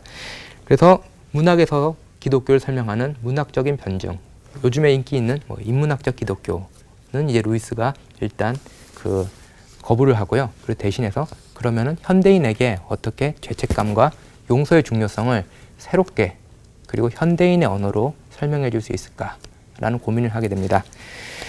그래서 루이스가 저희가 잘 알지 못하겠지만 영국 역사에서는 드문 수재입니다. 왜냐하면 옥스포드에서 처음으로 2개 전공에서 수석 졸업을 한 사람입니다. 그 중에 신학은 들어있지 않고요. 고전학과 영문학을 가지고 졸업을 하게 됩니다. 그것도 영문학 같은 경우는 1년 만에 속성 코스로 이렇게 공부를 하게 되는데요. 그렇기 때문에 누구보다도 인문학적인 소양이 뛰어났고 그리고 인문학적인 그런 통찰을 가지고 기독교를 풀어낼 수 있었지만 루이스 같은 경우는 어떻게 보면은 그런 식으로 접근하다 보면 우리는 기독교를 물탄 기독교로 만들어 버릴 수 있다라고 얘기를 합니다. 기독교의 핵심을 건드리지 않고 오히려 청중들의 기호에만 맞추다 보면은 기독교가 물탄 기독교가 될 수 있다. 그래서 자기는 오히려 이 죄의 문제 그리고 용서의 문제 그 자체에 집중하겠다라고 얘기합니다. 근데 루이스가 그것을 어떻게 할 수 있었을까요? 쉽지 않은 작업입니다. 당시의 영국이라면은 사람들이 너무나도 문명의 혜택을 많이 받았고 지적으로 너무나도 이게 높은 수준으로 발달돼 가지고 너는 죄인이야라는 말을 정말 듣기 싫어했던 그런 문화였죠. 그래서 루이스 같은 경우는 우리가 흔히 출발하듯이 성서라든지 아니면 교리 거기서 출발하지 않고 모든 사람들이 가지고 있는 마음에 있는 도덕, 양심 거기서 출발을 합니다. 루이스가 관찰을 할 때 보면은 남녀노소 누구나 이 싸움을 하거나 이야기를 할 때 어떤 기준에 기초해서 이야기를 하거나 아니면은 말싸움을 하는 것을 보게 됐습니다. 예를 들면은 어떤 아주 남의 물건을 잘 훔치는 그런 도둑이 있다고 치더라도 누군가가 그 도둑분의 물건을 훔치면은 그분이 하는 말은 이런 나쁜 놈을 봤나 라고 나오는 거죠. 그리고 뭐냐면은 이제 누구 것을 훔친다라는 거는 나쁘다라는 것을 알기 때문에 그렇죠. 그래서 루이스는 그래가지고 세계에 있는 여러 종교 그리고 여러 철학들의 윤리적인 가르침을 봤더니 너무나도 다양한 윤리적 가르침이 있지만 그것을 보면은 서로 동의할 수 있는 옳고 그름에 대한 기준이 있더라라는 거죠. 그런 옳고 그름의 기준이 있기 때문에 우리들은 법을 만들 수 있고 함께 살아갈 수 있고 그리고 내가 옳다고 믿는 것이 다른 분이 옳다고 믿기 때문에 함께 살아감이 가능한 거죠. 그리고 내가 틀렸다 생각하는 게 다른 분들도 틀렸다고 생각할 수 있는 가능성이 있기 때문에 우리는 다른 분을 신뢰하면서 살아갈 수 있게 됩니다. 물론 모든 것에 저희가 다 동의하는 것은 아니지만 그래도 기본적으로 저희가 예를 들면은 다른 사람을 죽이는 것 그리고 다른 사람 물건을 뺏는 것 이런 것들은 저희가 그르다라는 것에 대해서는 다 알고 있듯이 몇 개의 이런 중요한 옳고 그름의 기준이 있다라고 루이스는 생각을 했습니다. 근데 이제 이것이 루이스의 혼자만의 생각이 아니라 이거는 서양 역사에서 오랫동안 발전된 그런 개념입니다. 그것은 이제 자연법이라는 철학적 개념을 통해서 발전이 되긴 했는데요. 사실 이 자연법은 성서적인 기초가 있습니다. 어디냐면은 그 바울의 그 유명한 로마서에 있죠. 그래서 로마서 1장 19절을 보면은 어떻게 되어 있냐면은 하나님을 알만한 것들을 이제 사람들 마음속에 심어 놓으셨다라고 하는 거죠. 즉 하나님이 그 사람들 각자에게다가 이제 하나님을 알 수 있는, 다른 말로 하면은 옳고 그름을 알 수 있는 것을 심어 놓았다라는 거고요. 또 2장 14절 15절을 보면은 그 유대인들에게는 율법을 주셨지만 이방인들에게는 양심이 있어가지고 그들이 하나님을 모른다라고 말을 할 수 없게 해놨다라고도 말을 하고 있습니다. 그렇기 때문에 루이스는 이런 그 모든 사람들이 옳고 그름을 판단할 수 있는 기준이 내가 만들어낸 게 아니라, 아니면은 우리 사회가 합의해서 만들어낸 게 아니라 하나님이 주신 것이라고 보았습니다. 이것을 이제는 철학에서는 자연법이라 불렀는데요. 이 자연법이란 것이 없으면은 어떤 문제가 생기면은 저희가 같이 생활하면서 무엇이 옳고 무엇이 그른가에 대해서 생각할 수 있는 근거가 없어진 것도 있지만요. 어떤 법이 언제나 옳은 법은 아니잖아요. 예, 그렇지만 그렇기 때문에 하나님께서 만들어 놓으신 법, 내진 자연법이 있기 때문에 법이 발전될 수도 있고, 그리고 법이 점점 더 그 잘못된 법을 또 비판할 수도 있는 그런 근거가 마련이 됩니다. 이렇게 말씀드리면 너무 이제 추상적인 것 같은데요. 한 가지 예를 들어 드리면 그 흑인 그들의 이제는 그 인권 운동을 위해서 열심히 일하셨던 그 마틴 루터 킹 목사님 아시나요? 네. 예, 마틴 루터 킹 목사님이 이제는 그 흑인들과 함께 그때 당시에 엄청나게 차별을 많이 당했으니까요, 미국에서. 그래서 이제는 그 인권 운동을 펼치죠. 그러다가 현행법을 어겼다는 이유를 가지고 예, 감옥에 갇힙니다. 그래서 버밍햄 감옥에 갇히게 되는데요. 그래서 그 마틴 루터 킹 목사님 같은 경우는 그때 당시에 그 두 가지 법을 놓고 어떤 법은 옳다, 즉 흑인들을 차별해서는 안 되는 법은 옳다라는 법은 따랐지만, 또 동시에 당시에 그 예를 들면은 흑인들은 예, 의자에 앉으면 안 된다, 버스 탔을 때 의자에 앉으면 안 된다라든지, 백인이 오면은 자리를 양보해야 된다라든지 그런 법은 안 지키면 된다라고 하셨던 거죠. 예, 왜 어떤 법은 지키라 그러고 어떤 법은 지키지 말라 그러냐라고 이제 백인 목사님들이 비판을 하는 거죠. 왜 하나님 나라는 네가 만드는 것도 아니고 기다리면 되는데 왜 네가 이렇게 나와가지고 예, 큰 소란을 일으키면서 예, 흑인들의 이제는 평등을 위해서, 인권을 위해서 일을 하냐라고 했을 때 이제 그 마틴 루터 킹 목사님이 그 감옥에서 긴 편지를 쓰십니다. 예, 긴 편지 쓰시고 그 편지가 너무 유명해서 저희 신학교에서는 교재로 쓸 정도로 아주 중요한 편지인데요. 그 편지에서 마틴 루터 킹 목사님이 하신 유명한 말이 있습니다. 나치 독일에서 히틀러가 한 모든 일은 합법적인 것이었다. 예, 이런 말을 하죠. 예. 왜냐하면은 히틀러가 자신이 법을 만들어 놓고, 나치가 법을 만들어 놓고 그 법에 따라서 유대인을 죽일 수가 있고, 예, 그리고 집시들을 박해할 수 있고 그럴 수가 있는 거죠. 그렇기 때문에 단순히 법을 따른다라는 것이 우리가 옳은 것은 아니다라는 거죠. 우리는 법을 따르더라도 무엇이 옳고 그른가를 판단할 수 있어야 되는데, 그 옳고 그른가를 판단할 수 있는 그 무엇, 철학에서는 자연법이라 부르는 그것은 예, 우리가 만든 것이 아니라 하나님께서 이렇게 심어놓은 것이다 라고 이제 그 많은 신학자들이 얘기를 했습니다.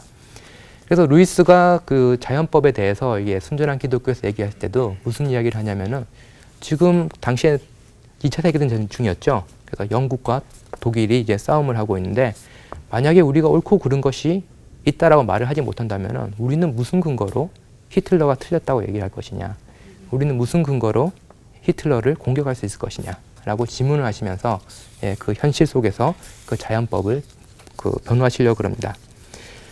자, 여기까지는 이제 그 루이스가 모든 사람들은 옳고 그름을 정확하게 먼저 규정을 할 수는 없지만 그래도 옳고 그름을 예, 그 판단할 수 있다. 그리고 그거는 내가 만든 게 아니고 우리 사회가 만든 것도 아니다 라고 얘기했는데, 여기서 루이스가 재밌는 그런 전환을 합니다. 뭐냐면은, 사람들이라면 누구든지 자연법에 다 옳고 그르다라는 것을 알 수 있지만, 동시에 내가 옳은 게 뭔지 알아도 그렇게 옳다는 대로 살지는 못합니다. 예, 그게 이제는 이 자연법의 딜레마입니다. 하나님께서는 옳고 그르다라는 것을 판단할 수 있는 기준을 주셨기 때문에 우리가 다른 사람들과 함께 살아갈 수 있고, 그리고 사회에 잘못된 것을 비판할 수도 있고 교정할 수도 있고 더 나은 무엇으로 만들어 나갈 수도 있는데, 또 동시에 나 개인을 봤을 때 나는 내가 무엇이 옳은지 알고 있어도 그 옳은 대로 살고 있지 못하다라는 거죠. 예. 여기에 이 딜레마를 어떻게 해결할 것이냐라고 하는데, 이 딜레마는 우리가 잘 아는 바울이 로마서 7장에서 보여준 딜레마입니다. 하나님께서 율법을 주셨죠. 그 율법은 선한 것이죠. 근데 바울이 그 율법을 기뻐하는데 또 동시에 그 율법 때문에 자기가 죄인임을 깨닫고 괴로워하는 거죠. 이것은 바울이 당시에 있었던 율법이라는 유대의 율법이라는 것을 가지고 표현했다면은 그 루이스는 그 딜레마를 율법의 딜레마를 그렇던 모든 사람들이 다 느낄 수 있는 유대인들의 율법만이 아니라 모든 사람들이 다 느낄 수 있는 이 자연법의 딜레마로 풀어냅니다. 우리는 옳고 그름을 판단할 수 있고 판단해야 되는데 내가 옳다고 생각하는 것을 나는 하지 못하고 있다라는 거죠. 그래서 루이스 같은 경우는 하나님의 율법을 모르는 사람, 심지어는 기독교를 모르는 사람마저도 옳고 그름이 뭔지 잘 생각하다 보면은 자기는 자기 힘으로 죄의 문제를 해결할 수 없는 사람이다 라는 것을 깨닫게 된다고 얘기합니다. 다른 말로 하면은 나는 누군가에 의해서 용서를 받아야 되는 사람이다 라는 거죠. 그런 의미에서 루이스는 내 마음속에 있는 이 옳고 그름을 판단하는 이 도덕 법칙이 결국은 나는 용서를 받아야 하고 그 용서는 내가 스스로 하는 것이 아니라 다른 누군가가, 다른 말로 하면 이 법을 만든 사람이 용서를 해줘야 된다는 거죠. 그래서 이 법을 만든 사람은 단순히 사람이 아니라 하나님이신 거고 이 하나님이 인간의 모습을 갖고 온 예수 그리스도만이 이 문제를 해결할 수 있다라고 루이스는 얘기를 합니다. 그래서 루이스가 처음에 시작했을 때는 우리가 경험하는 무엇이 옳고 무엇이 그르고 거기에 시작했지만 결국 도달한 데는 우리는 용서가 필요한 사람이다. 그리고 이 용서는 내가 용서하는 것도 아니고 너가 용서하는 것도 아니고 하나님, 예수 그리스도의 형태로 나타난 하나님이 용서를 해야 된다라는 것까지 보여줍니다. 그래서 루이스는 당시에 있었던 그 도덕적 영웅주의에 대해서 비판을 합니다. 왜냐하면은 저희도 도덕적 영웅주의가 많죠. 이렇게 해야지 우리 사회가 밝아집니다. 이렇게 해야지 그런 빈부의 문제가 해결이 됩니다. 저희는 이런 식으로 이야기를 하는 도덕적 영웅주의 시대에 살고 있습니다. 근데 도덕적 영웅주의보다 더 중요한 거는 루이스에 의하면은 겸손함입니다. 겸손한 거고 내가 용서를 받아야 되는 아니면 내가 은혜를 먹고 살아야 되는 사람이다 라는 것을 깨닫는 것이 사회에 대한 큰 비전을 제시하고 그리고 어떤 것이 옳고 그르다라고 정치적으로까지 아니면 이론적으로까지 말할 수 있는 것보다 더 중요한 거는 내 스스로 그 겸손하게 은혜를 바라보고 살 수 있는 그 자세로 돌아서는 것이다 라고 얘기를 합니다. 여기에 루이스가 이해하는 기독교의 핵심이 있습니다. 루이스는 이렇게 말을 합니다. 기독교는 말로 다 할 수 없는 위안을 가져다 주는 것이 사실이다. 그러나 기독교는 위안이 아니라 낭패감에서 시작되는 종교이다 라고 얘기합니다. 내 힘으로는 내 죄책감의 문제를 해결할 수 없는 그 낭패감, 그런 무력함을 발견하는 데서 기독교는 시작되어야 된다 라고 얘기합니다. 근데 저희가 경험할 때, 살아갈 때 느끼는 그런 낭패감은 두 가지가 있습니다. 하나는 정말로 저희를 삶의 의욕을 뺏어버리는 그런 낭패감이 있다면은 건강한 낭패감이 있습니다. 저희 자신의 부족함 그리고 저희 자신의 어쩔 수 없음을 깨닫게 함으로써 저희보다 더 큰 분, 저희보다 더 힘 있는 분에게 의지하게 만드는 것, 그것이 바로 이 건강한 낭패감이라고 할 수 있는데요. 그것은 이제 루이스는 이것이 바로 기독교가 줄 수 있는 것이다 라고 얘기를 했습니다. 그래서 루이스는 그 인간에게 있는 이러한 옳고 그름을 판단할 수 있는 그런 것으로부터 기독교 신앙을 변증하려고 했지만 또 다른 한편으로는 현대 문화를 비판을 하려고 합니다. 현대 사회에는 이제는 옳고 그름이다라는 그런 문제보다는 강조되는 것이 뭐냐면은 이 사회의 비전이 무엇이냐, 어떤 것이 역동적인 리더냐, 그럼 어떻게 하면 우리는 창조적으로 무엇을 만들 수 있을 것이냐, 이런 이해들이 많이 있죠. 특히 선거 때마다 제일 많이 저희가 들을 수 있는 단어 세 가지가 이 바로 비전, 창조성, 역동성 이 세 가지가 아닌가라고 생각하는데요. 많이 들어봤다. 루이스는 이 세 가지 단어가 상당히 위험할 수 있다. 왜냐하면은 우리를 속일 수 있다라고 얘기합니다. 그래서 루이스는 그런 현대 사회를 보고 비전이 없어졌기 때문에 오히려 비전을 팔려고 하는 사회다라고 얘기를 합니다. 그래서 루이스는 대신에 이제 비전을 창조해내고 그리고 비전을 팔려고 하는 그런 것이 아니라 더 중요한 것은 옳고 그름에 대해서 우리는 어린아이처럼 순수한 마음을 가지고 믿어야 된다라고 얘기를 합니다. 루이스가 한 말을 잠깐 인용을 드리면요. 저는 거대한 비전을 파는 사람보다 하루하루 정당한 소득을 위해서 일할 사람, 뇌물을 거절할 수 있는 사람, 그리고 없는 사실을 지어내지 않은 사람, 그리고 자기 일에 충실하고 자기 일에 숙달할 수 있는 사람이 아쉽습니다. 라고 얘기합니다. 예, 저희가 생각할 때 뭐 기독교가 어마어마한 일을 해주고 큰 변화를 일으키면 좋겠지만, 예, 그리고 실제로 그런 변화도 일어나긴 하지만 어떻게 보면은 저희가 출발해야 될 가장 그 작지만 소중한 그런 출발점이 뭐냐고 하면은, 예, 무엇이 옳고 그른지를, 예, 저희의 양심을 가지고 판단을 하고, 그리고 옳은 것에 대해서는 저희가 순수한 마음을 가지고 그것을 지키는 것이 아닌가라고 생각합니다.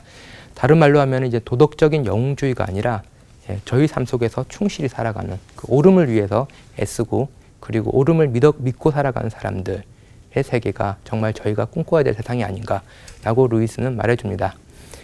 예, 그 말씀을 오늘 그 강의를 마무리하면서 이제는 결론적으로 말씀을 드리면요, 그 루이스의 이 강의 자체가 모든 사람에게 환영을 받은 건 아닙니다. 왜냐하면 루이스가 이렇게 말했던 거는 옳고 그름이라는 거는 내가 만드는 거다, 아니면 사회가 합의하는 거다라는 그런 생각이 당시 유럽에 만연했기 때문에 루이스가 이런 생각을 했습니다. 근데 루이스가 생각했던 거는 상대방이 잘하고 상대방이 옳고 그렇게 하면은, 야, 너 잘했어, 나 옳고 라고 말해줄 수 있는 그런 사람을 기르는 게 참 교육이 아닌가라는 거죠.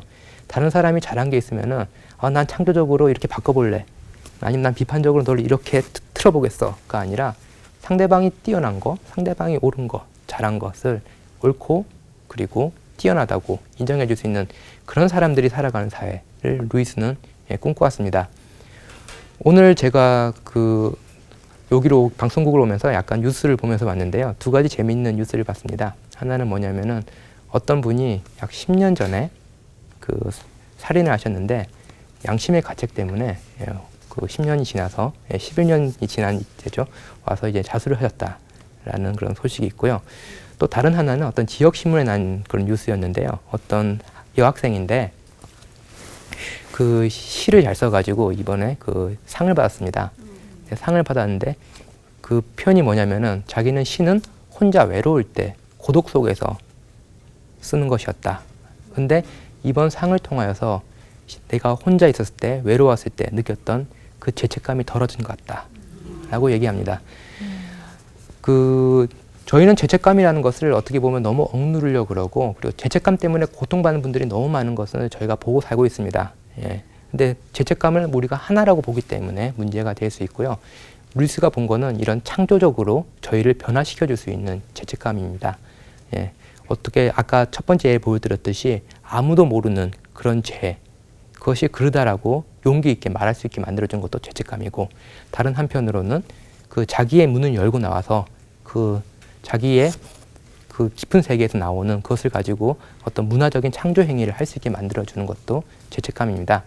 그래서 루이스 같은 경우는 이 죄책감을 통해서, 예, 그 현대 문명을 새롭게 보고, 그리고 기독교 신앙이 무엇인지를, 예, 다시 한번 그 현대인의 언어로 맞는 그런 기독교 변증을 펼쳤던 사상가였다는 것을 오늘 순전한 기독교의 첫 부분, 예, 옳고 그름, 우주의 의미를 푸는 실마리를 가지고 살펴보았습니다. 예, 감사합니다.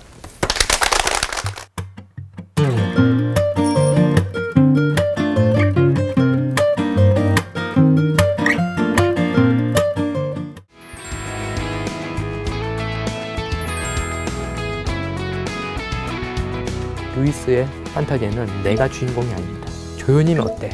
우리 삶에서 우리가 주인공이 아니면 어때? 사심 없이 상상을 가지고 그 현실에 힘들 때 가끔씩 현실로부터 나오고, 현실이 애매할 때 무엇이 옳은 것인가를 생각할 수 있게 잠깐 나와서 더 큰 시각에서, 또 여유로운 시각에서 볼 수 있게 만들어주는 것이 루이스가 바랬던 사심 없는 성사기로서의 판타지입니다. 오늘 또 한마디 또 유명한 분의 그 유명한 말을 가지고 강의를 시작하도록 하겠습니다. 상상력이 없는 사람은 날개가 없는 것과 마찬가지다 라는 말이 있습니다.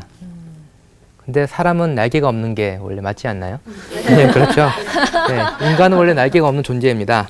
근데 상상력은 우리에게 날개를 달아준다라는 말입니다. 그런 말은 다른 말로 하면은, 상상력이 없더라도 저희가 사는데 큰 지장이 없을 수도 있습니다. 예, 저희가 밥 먹고 그리고 일하고 자고 그런 때는 문제가 없지만, 어느 순간 저희가 상상력이 필요하냐라고 생각해 보면은, 저희가 늘 살아왔던 삶의 패턴을 넘어설 때, 일상의 굴레를 넘어갈 때, 그리고 저희가 늘 생각해왔던 그 익숙한 생각의 패턴을 넘어설 때, 그럴 때 상상력이 필요합니다. 즉 인간에게 없는 상상력이 그 인간에게 날개를 달아주는 것과 마찬가지로 상상력을 가진 사람은 이렇게 저희가 늘 보던 세계가 아니라 보다 넓은 시각에서 높은 지점에서 저희의 삶을 내려다볼 수 있겠죠. 그럼 이 말, 상상력이 없는 사람은 날개가 없는 것과 마찬가지다 라는 말을 한 사람이 누구인 줄 아시나요?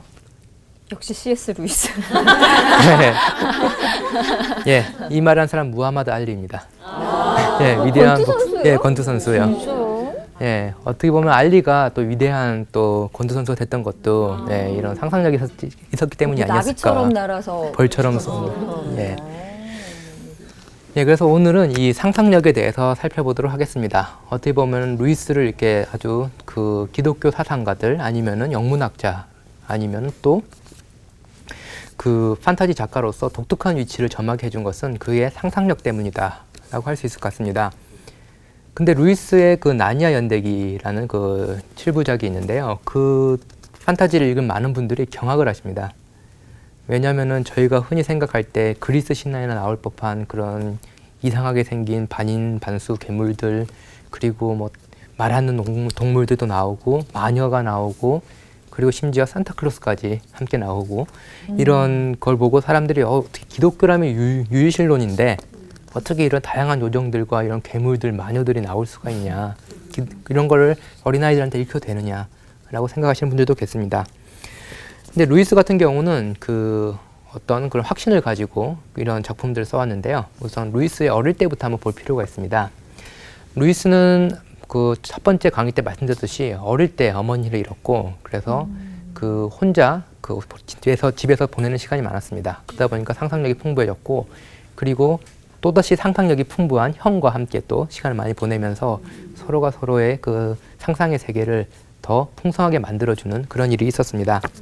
그래서 루이스가 아주 예민한 그런 어린아이여가지고 그 어릴 때 했던 얘기를 보면은 아무도 없는 집에 혼자 이렇게 방바닥에 이렇게 귀를 기대고 바람 소리 듣는 걸 좋아하고 뭐 이런 정도로 이렇게 예민하고 또 이렇게 내면적으로 아주 깊이 성찰하는 그런 태도를 보였던 게 어릴 때 루이스였습니다. 그래서 형과 이제는 그 놀 때 많이 했던 것 중에 하나면은 형은 나중에 군인이 되었죠. 형은 지리에 관심이 많았습니다. 그래서 형이 이제는 어마어마한 세계를 이렇게 그 상상 속에서 만들면은 루이스는 그 안에다가 그 기사의 옷을 입고 그리고 말을 하는 동물들을 이렇게 그 캐릭터로 등장인물로 등장시키는 그 동화책 같은 거를 둘이서 만들고 그랬습니다. 그래서 실제 그 책이 출판도 되어 있습니다. 어릴 때 했던 것들을 이렇게 모아가지고 예, 그 말하는 동물들, 기사 동물들의 얘기가 예, 책으로 나와 있습니다. 근데 루이스의 이 상상력은 그냥 이렇게 그 시간 때우기 용으로 그치는 것이 아니라요. 그 나중에 이제 학자가 되고 그리고 이제 직접 자기가 글을 쓰면서 상상력의 의미를 새롭게 부여를 하기 시작합니다. 그리고 이 상상력 덕분에 자기는 이제 기독교인이 되었다라고까지도 이야기를 하죠. 루이스가 볼 때 인간에게는 딜레마가 있습니다. 예, 인간이 그 외부 세계를 경험하고 외부 세계를 알게 되는 데는 크게 두 가지 인식 작용이 있죠. 하나는 뭐냐면 인간의 이성입니다. 다른 하나는 인간의 경험입니다. 예를 들면 2 더하기 2는 4다라는 거는 저희가 이성을 쓰기 때문에 알 수 있는 거죠. 2 더하기 2는 4는 한국에서도 사고 미국 가서도 사고 아프리카 가서 사고 저희가 달나라 가서도 2 더하기 2는 4가 됩니다. 예, 그러니까 뉴턴이 수학을 가지고 우주의 원리를 이렇게 풀어낼 수가 있었던 거죠. 그렇기 때문에 이성으로 우리가 알 수 있는 진리의 특징은 뭐냐면은 보편적이다라고 할 수 있습니다. 근데 반면에 이성으로서 우리가 아는 진리는 추상적인 거죠. 예, 2 더하기 2는 4다 그런데 마음이 뜨거워지시는 분은 예, 안 계실 것 같습니다. 그런데 이제 이렇게 이성이라는 것이 이제는 저희의 그 인식의 중요한 그런 하나의 통로라면은 다른 한 통로는 뭐냐면은 경험입니다. 예, 저희가 이제 불에 손을 대면 뜨겁다라는 걸 알고 있죠. 저희가 불의 화학 성분을 알기 때문에 그 저희가 불이 뜨겁다는 게 아니라 저희의 경험을 통해서 예, 뜨겁다는 걸 알게 되는 거죠. 그래서 어떤 면에서는 이제는 경험도 이렇게 약간 그 보편적인 면이 있지만 경험은 무엇보다도 구체적입니다. 예, 그냥 아 뜨겁네 지시로 끝나는 게 아니라 손에 화상을 입고 예, 그리고 뭐 진물이 나고 그렇게 되는 거죠. 너무나도 구체적으로 저희가 경험하게 됩니다. 그런데 이제 또 그 경험의 문제는 뭐냐면은 예를 들면은 제가 누구를 만났는데 그 사람 참 좋은 사람이야. 저의 경험에서 준 지식이죠. 근데 문제는 다른 사람이 만났는데 그 사람이 나쁜 사람일 수가 있는 거죠. 그렇기 때문에 이성에서 만들어진 지식과 달리 경험에서 만들어지신 지식은 보편적이지 못한 경우가 많습니다. 그래서 기독교도 이성을 중요시하는 기독교가 있죠. 아무래도 잘 만들어진 교리를 가지고 논리적으로 설명하려는 기독교가 있냐면은 또 다른 한 측면에서는 경험을 중요시하는 기독교가 있죠. 너 하나님 만났니? 아니면 성령 체험했더니 우리가 어떤 변화가 일어났니? 이런 식으로 체험을 가지고 얘기하는 기독교가 있습니다. 그래서 이 이성과 경험, 이 둘은 어떻게 보면은 그 영원히 그 함께하지 못하는 엇박자 같이 인간의 지성을 인간의 경험과 지식을 형성해주고 있습니다.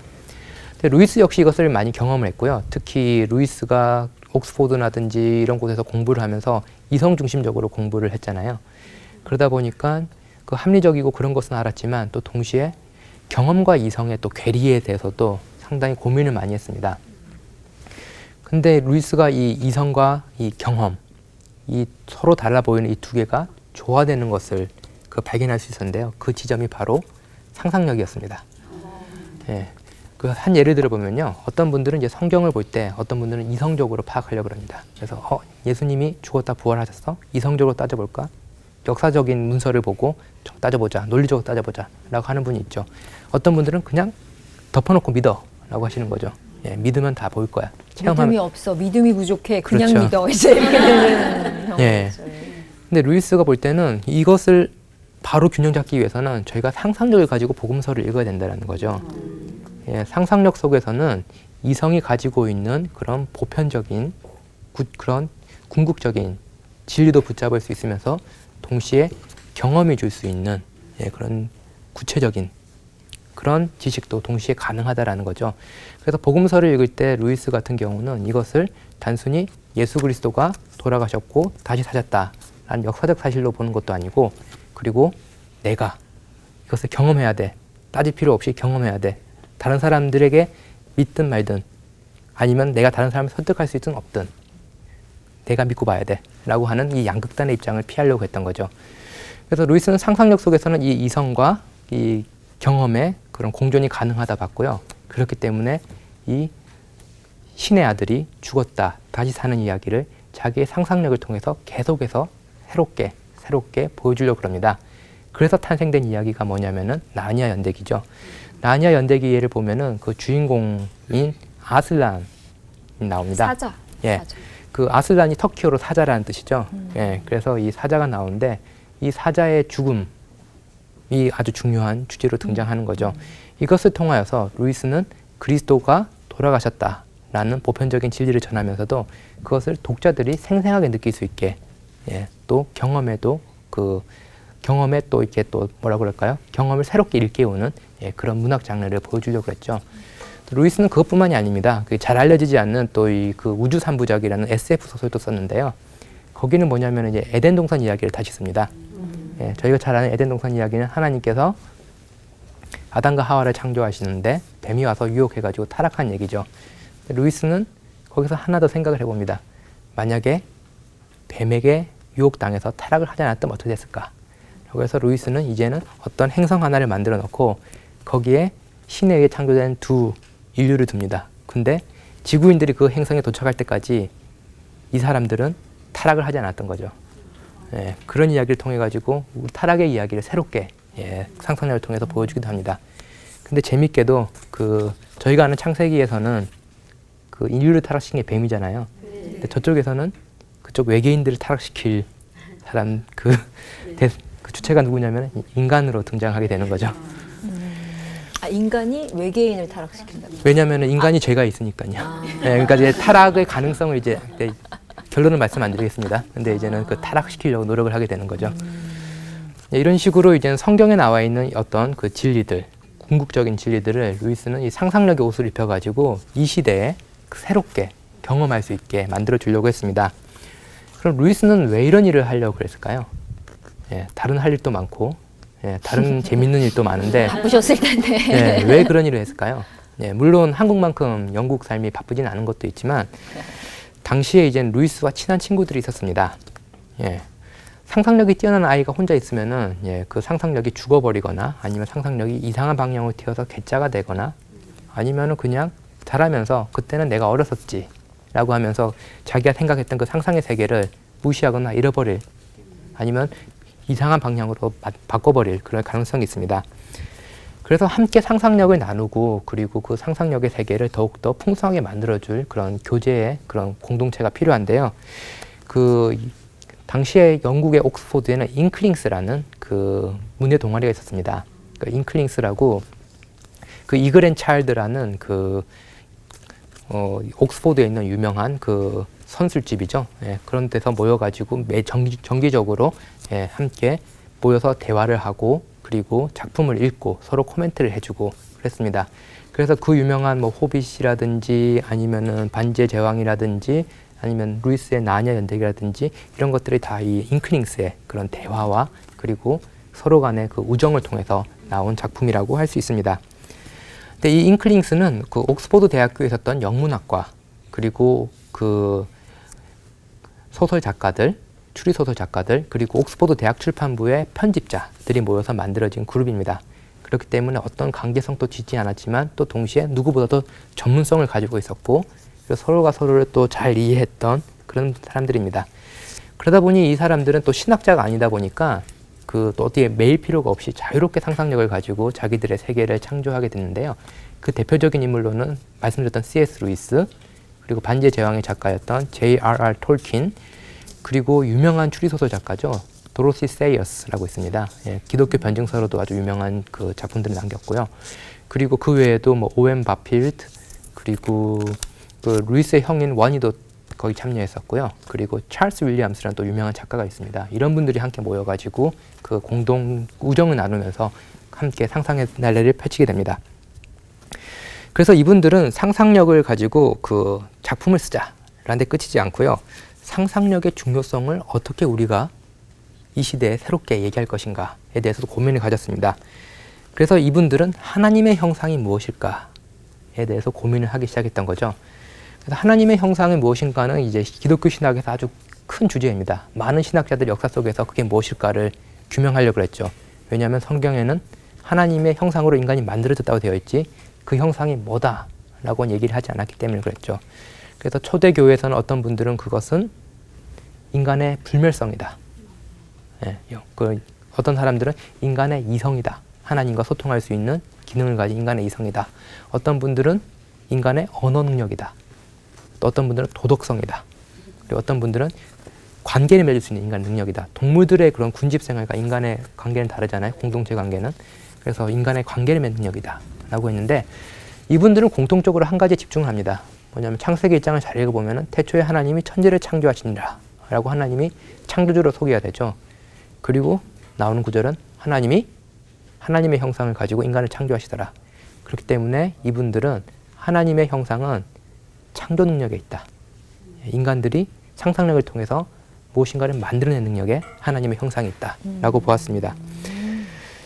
그래서 J.R.R. 톨킨은 On Fairy Stories라고 그 반지의 제왕의 작가였죠. 그 On Fairy Stories 요정 이야기에 대하여라는 아주 중요한 그런 글을 남겼는데요. 거기 보면은 하나님은 창조자로서 이 온 우주를 창조하시죠.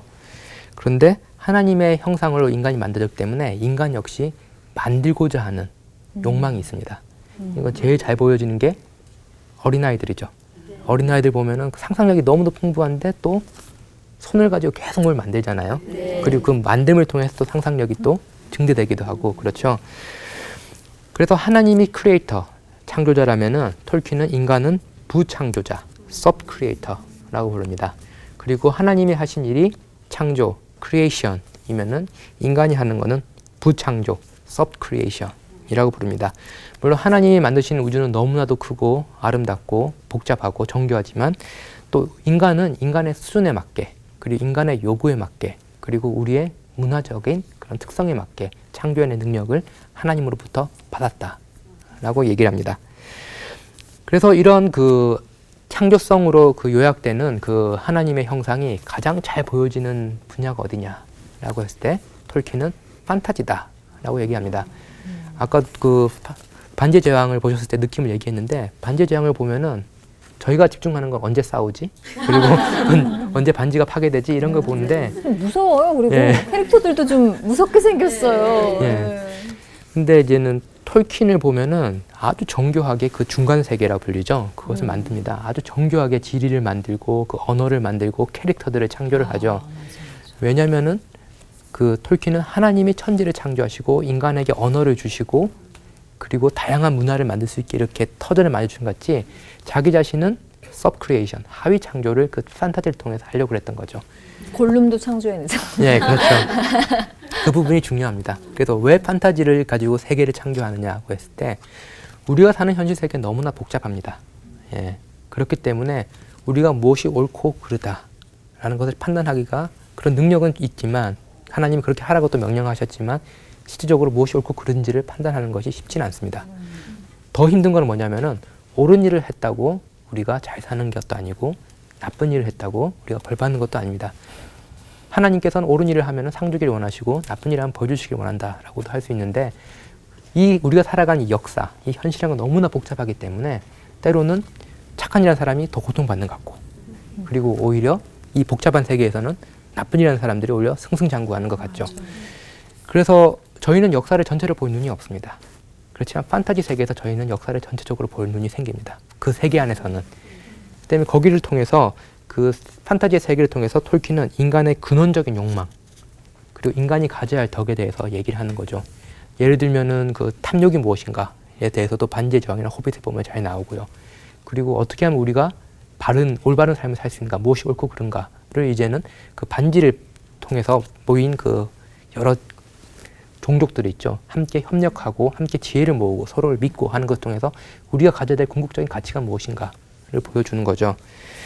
그래서 판타지는 일상의 복잡함 속에 감추어진 그 하나님께서 원하시는 혹은 우리가 잃어버려서는 안 될 가치들 그리고 우리가 멀리해야 될 탐욕들, 제대 모습들을 보여주는 하나의 거대한 무대가 되어버립니다.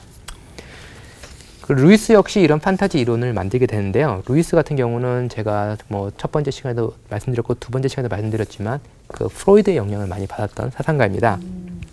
그래서 루이스 같은 경우는 판타지는 문학적이면서도 동시에 심리학적인 용어다라고 얘기합니다. 다른 말로 하면은 욕망의 존재인 인간은 누구나 판타지를 만들며 살아간다는 겁니다.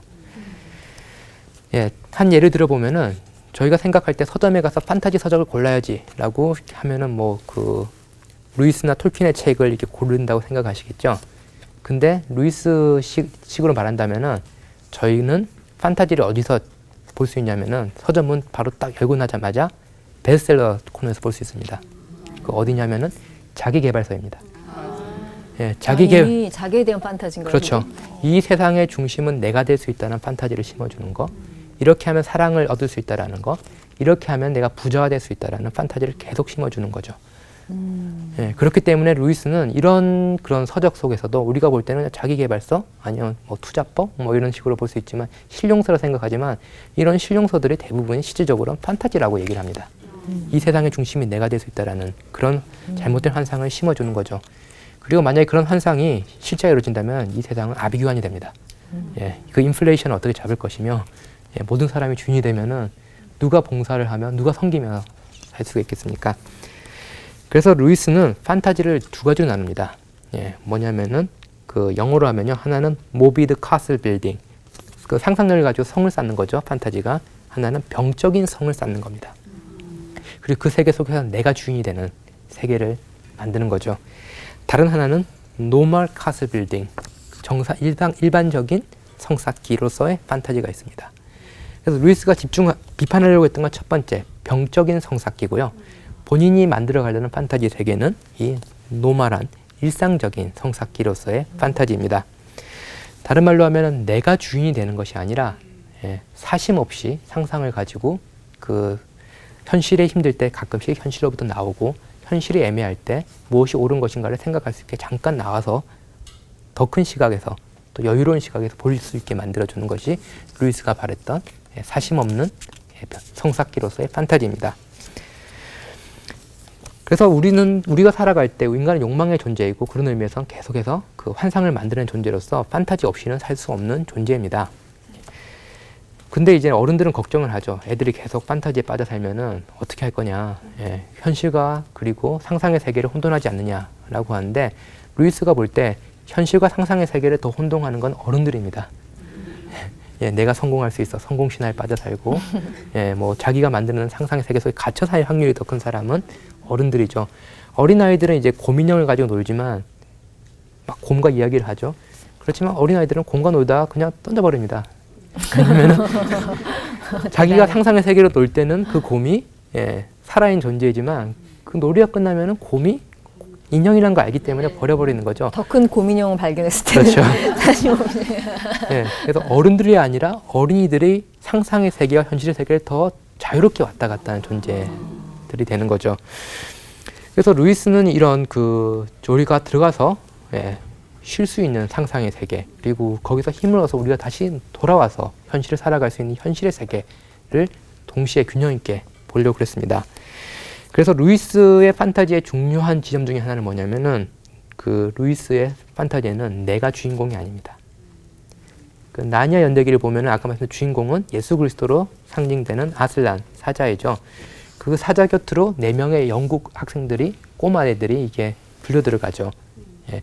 그래서 거기서 보여준 건 뭐냐면은 정말 철부지였던 아이들이 그 주인공과 함께 살면서 성장하고 성숙하고 그리고 이기적인 모습을 벗어나가고 책임감 있는 존재로 거듭나는 것을 보여주고 있는 거죠. 예, 루이스의 판타지의 세계는 그런 등장인들 계속 나옵니다. 처음에 판타지 세계를 끌려갈 때는 정말 괴짜고 자기밖에 모르는 존재고 상상세계 세계 속으로 끌려 들어가기 싫어했지만 와서 엄청나게 문제를 많이 일으키죠. 근데 그 과정, 여정을 통해서 점점 더 자기의 진짜 모습이 무엇일지, 예, 내가 삶의 중심이 아니라 다른 사람을 위해서, 그리고 우리가 잊었을 텐데 우정이라든지 선이라든지 이런 것을 붙잡고 살 때 우리의 삶의 의미를 더 잘 찾을 수 있다라는 것을 보여주는 게 이제 루이스의 판타지입니다. 그래서 나르냐 연대기 예를 들면은 어린아이들이 이제는 자기의 의지와 상관없죠. 판타지 중요한 건 자기의 의지와 상관없이 상상의 세계로 끌려 들어갑니다. 예, 자기의 의지와 상관없이 상상의 세계로 끌려 들어가서 아슬란으로 대변되는 궁극적인 진리의 존재와 함께하고 그로부터 배우고 그와 함께 싸우고 무엇보다도 아슬란을 기다리면서 어린아이들은, 예, 성장을 하게 되는 거죠. 루이스의 판타지 소설은 그렇기 때문에 저에게 중요한 한 가지 메시지를 줍니다. 조연이면 어때? 라는 거죠. 예. 네, 우리 삶에서 우리가 주인공이 아니면 어때? 라는 거. 이 세상에서 조연이라도 우리는 조연이기 때문에 더 성숙할 수 있고 더 성장할 수 있고 더 배울 수 있는 그런 여백이 존재합니다. 그리고 조연이기 때문에 어떻게 보면은 처음부터 하나님과 우리 사이를 갈라놓았고 그리고 인간과 인간 사이를 갈라놓았던 자기중심성을 벗어날 수가 있는 거죠. 예, 나보다 더 위대한 존재, 나보다 더 선한 존재, 그분과 함께 있고 그분을 기다리는 것 자체가 우리의 삶에 있어서 중요한 목표가 될 수 있고 여정이 될 수 있고, 그렇기 때문에 우리의 조연인 것을 슬퍼하지 않고 기뻐할 수 있고, 그리고 때로는 조연이지만 나를 통해서 다른 사람이 변화되고 세상이 변화되는 것을 볼 수 있게 되는 것이 바로 이 루이스의 판타지의 세계라고 할 수 있습니다. 물론 이제 그래 루이스의 판타지를 한번 읽어봐야겠다라고 읽으면은 또 이제 워낙 특이한 등장인물들이 많아서 쉽지는 않습니다. 예, 왜냐하면은 유럽에서 자랐던 어린 아이들은 어릴 때부터 그런 캐릭터들을 보고 자랐기 때문에 큰 어려움 없이 접할 수 있지만 또 한국으로는 또 번역어가 없거든요. 그러니까 무조건 도깨비로 번역되고 여기 다양한 캐릭터들이 있는데 이런 식으로 돼가지고 묘미가 잘 살지 않는 건 사실입니다.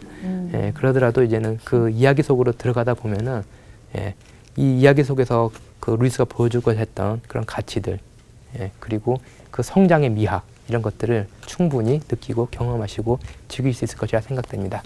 예, 들어주셔서 감사합니다.